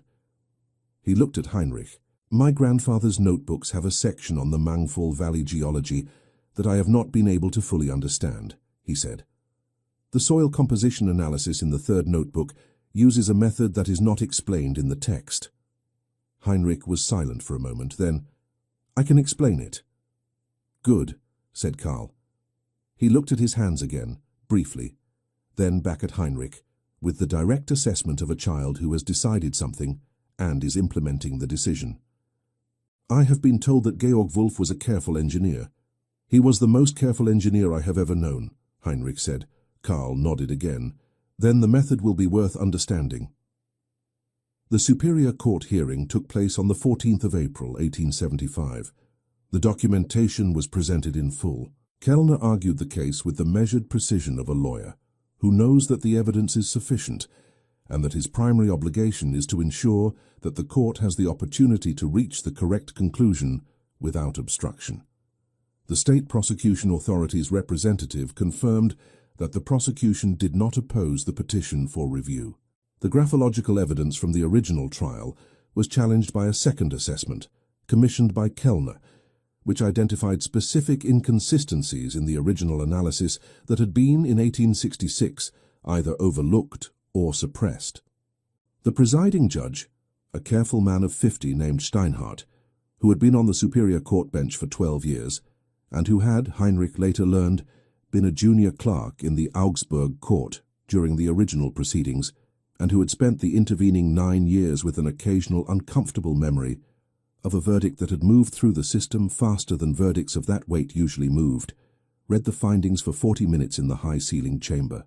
The conviction of Heinrich Wolf was formally vacated. The court record was to be corrected to reflect that the charges had been fabricated through the fraudulent manipulation of evidence by the late Graf Ernst von Brandt. The 4 deaths were formally attributed to the structural failure resulting from the deliberate suppression of the recommendations submitted in September 1864. A formal censure was issued against the memory of the deceased, which was, as a legal instrument, largely symbolic, but which existed now as a public document in the court record, permanent and retrievable. Heinrich sat in the chamber and listened to the judgment read and felt, beneath the controlled surface that had served him for 8 years, and that he had now decided, gradually and incompletely, to begin dismantling the specific quality of a weight being lifted. Not entirely, not all at once, because the 4 men were still dead, and the years were still gone, and none of what had happened could be made not to have happened. But the lie was no longer the official record. The truth was the official record. This was not the same as justice, which was a larger and more complicated thing than any court proceeding could provide. But it was not nothing. It was, in fact, the precise thing he had come back to Munich to obtain, and he had it. He looked at Ilse, who was seated beside him in the chamber with the leather case on her lap that she had brought from the safe in February, now empty, its contents having served their purpose. She was looking at the judge, at the document he was signing, with the expression of a woman who has arrived at the end of something enormous and is still taking the measure of what the landscape looks like from there. She was 31 years old.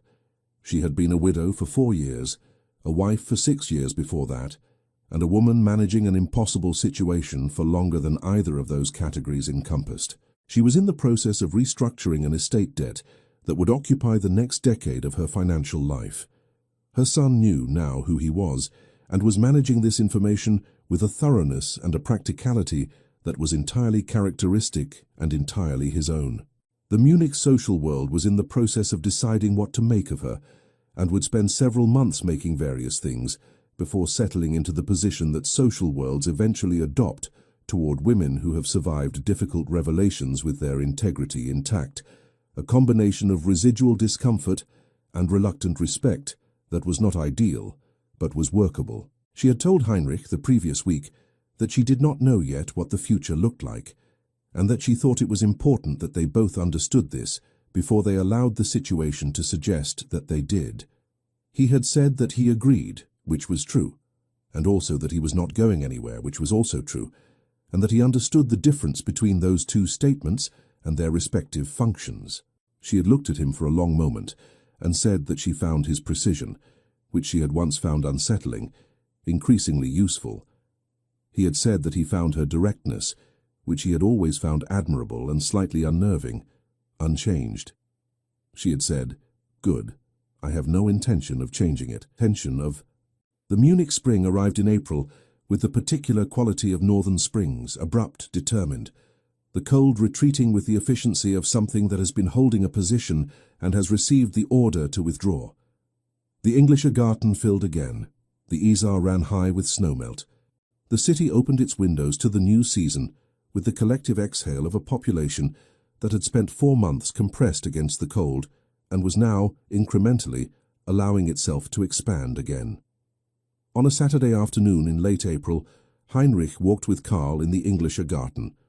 They had been doing this on Saturdays for 6 weeks since March, a practice that had established itself with the natural regularity of something that both parties wanted and neither had needed to formally propose. They walked and they talked about engineering and about the notebooks and about the questions Karl had accumulated during the week that he was storing, with characteristic discipline, for Saturday. Today, Karl had the 3rd notebook. He had bookmarked the section on Mangfall Valley soil composition with a piece of paper on which he had written 3 questions, numbered, in the precise handwriting that was his mother's and his grandfather's, and Heinrich now knew, his. They walked beside the Eisbach, and Karl asked his first question, which was technical and careful, and demonstrated that he had spent the week not only reading the relevant section, but looking for secondary sources that might illuminate it. Heinrich answered it. Karl listened, and then asked a follow-up that Heinrich had not anticipated, and that required a moment's actual thought before he could answer it correctly. "Your grandfather would have asked exactly that follow-up," Heinrich said. Karl looked at the water. "Did you know him well?" "He was my father," Heinrich said. "I knew him as a child knows a parent, which is to say not fully but more completely than any other way of knowing a person." "Then I am his grandson," Karl said. This was not new information. He had known it since March, but he said it now with the quality of someone who is testing the truth of a thing they have known theoretically against the reality of the specific situation in which they are standing. "Yes," Heinrich said. Karl was quiet for a moment, looking at the river. The Eisbach moved beside them with the cold, purposeful energy of snowmelt in April. Not the gentle current of summer, but something more urgent, more committed to its direction. "My tutor says that the Mangfall viaduct that collapsed has been rebuilt," Karl said, "with a different foundation design." "It has," Heinrich said, "in 1869. The new design used the reinforcement specifications from the September 1864 recommendations." Karl absorbed this. "So the correct design was used eventually?" "Yes." 3 years after it should have been used?" "Yes." Karl looked at the river for another moment. Then he looked at Heinrich with the grey-brown eyes that were the clearest mirror Heinrich had ever seen of something he recognized as entirely his own. "That seems like the kind of thing that should not be allowed to be forgotten," he said. "No," Heinrich said, "it should not." "Good," said Karl. He opened the 3rd notebook to his second question. They returned to Ludwigstrasse at 4 o'clock. Ilse was in the garden at the back of the house, one of Munich's small urban gardens, walled and south-facing, that caught the April sun with the specific warmth of an enclosed space that has been storing heat all afternoon. She was reading, in the garden chair that she had moved to the warmest corner, with the particular quality of absorption that reading gave her, the same complete attention she brought to everything, turned inward toward a page. She looked up when they came through the garden gate. "Third notebook," Carl said by way of greeting, holding it up.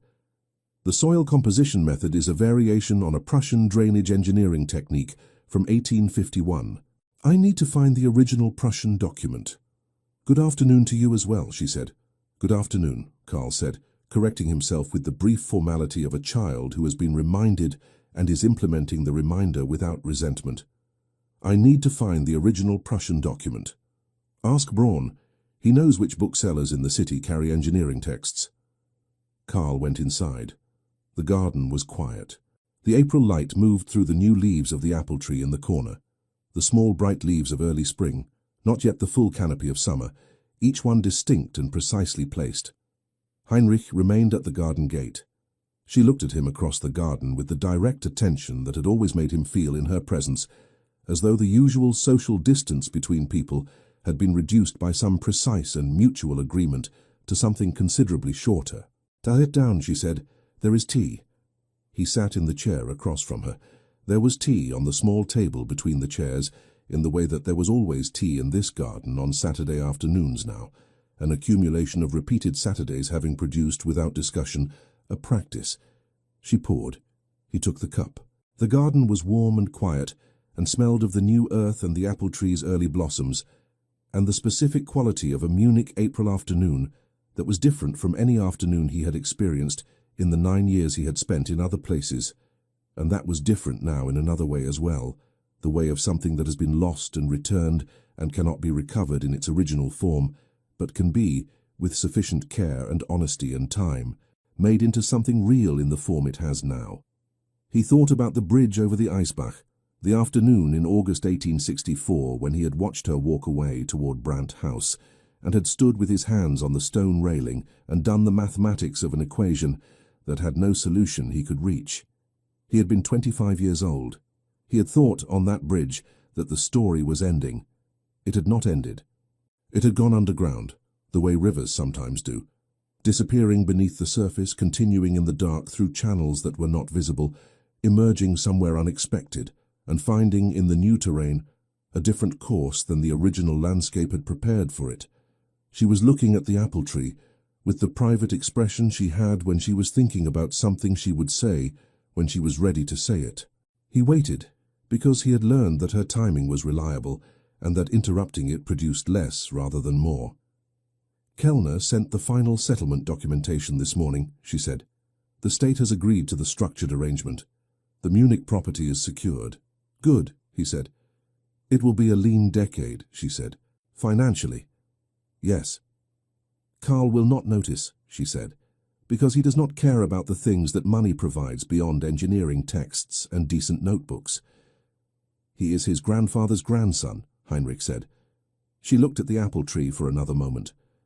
Then she looked at him with the directness that was simply how she looked at things, not as a challenge, not as a performance, but as the natural expression of a woman who has decided that seeing things clearly is the only approach that has ever actually served her. "I want to tell you something," she said. "Yes," he said. "What I said in the courtroom in 1866, what I believed I was saying and what I understood it to mean and what it actually was, I have been living with the difference between those three things for 9 years." She said this with the flat precision that meant she was holding something enormous and using precision as the only available structure to hold it with. "I cannot give you back those years. I cannot correct the record of what my testimony produced beyond what has already been corrected in the court. I cannot make what happened to you not have happened." "No," he said, "you cannot." "I know that," she said. "I am not asking you to say that it is resolved or that it does not matter, or any of the things that people say to make large things smaller than they are." "Good," he said, "because I will not say those things." "Good," she said. "Then I am saying the thing I can actually say, which is that I am sorry, not as a social formality, as a fact. What was done to you was a catastrophe, and I was part of the mechanism of it, regardless of what I believed at the time, and I am sorry." He looked at her across the table. The afternoon light was moving. The apple tree held its new leaves in the still air. Munich moved distantly beyond the garden walls. "I know," he said. "I have known since the courtroom. That is not the same as saying it does not matter. But I want you to understand that what you carried, believing you had done the right thing, not knowing what was underneath it, that is not the same as doing the wrong thing. They are different weights." "They feel like the same weight from the inside," she said. "I know," he said, "but they are not." She looked at him for a long moment. The specific quality of her gaze in that moment, not the social attention she deployed in drawing rooms, not the strategic attention of a woman managing a difficult situation, but the actual full attention of a person looking at another person and seeing them, was something he had been waiting without permitting himself to know he was waiting for the entire spring.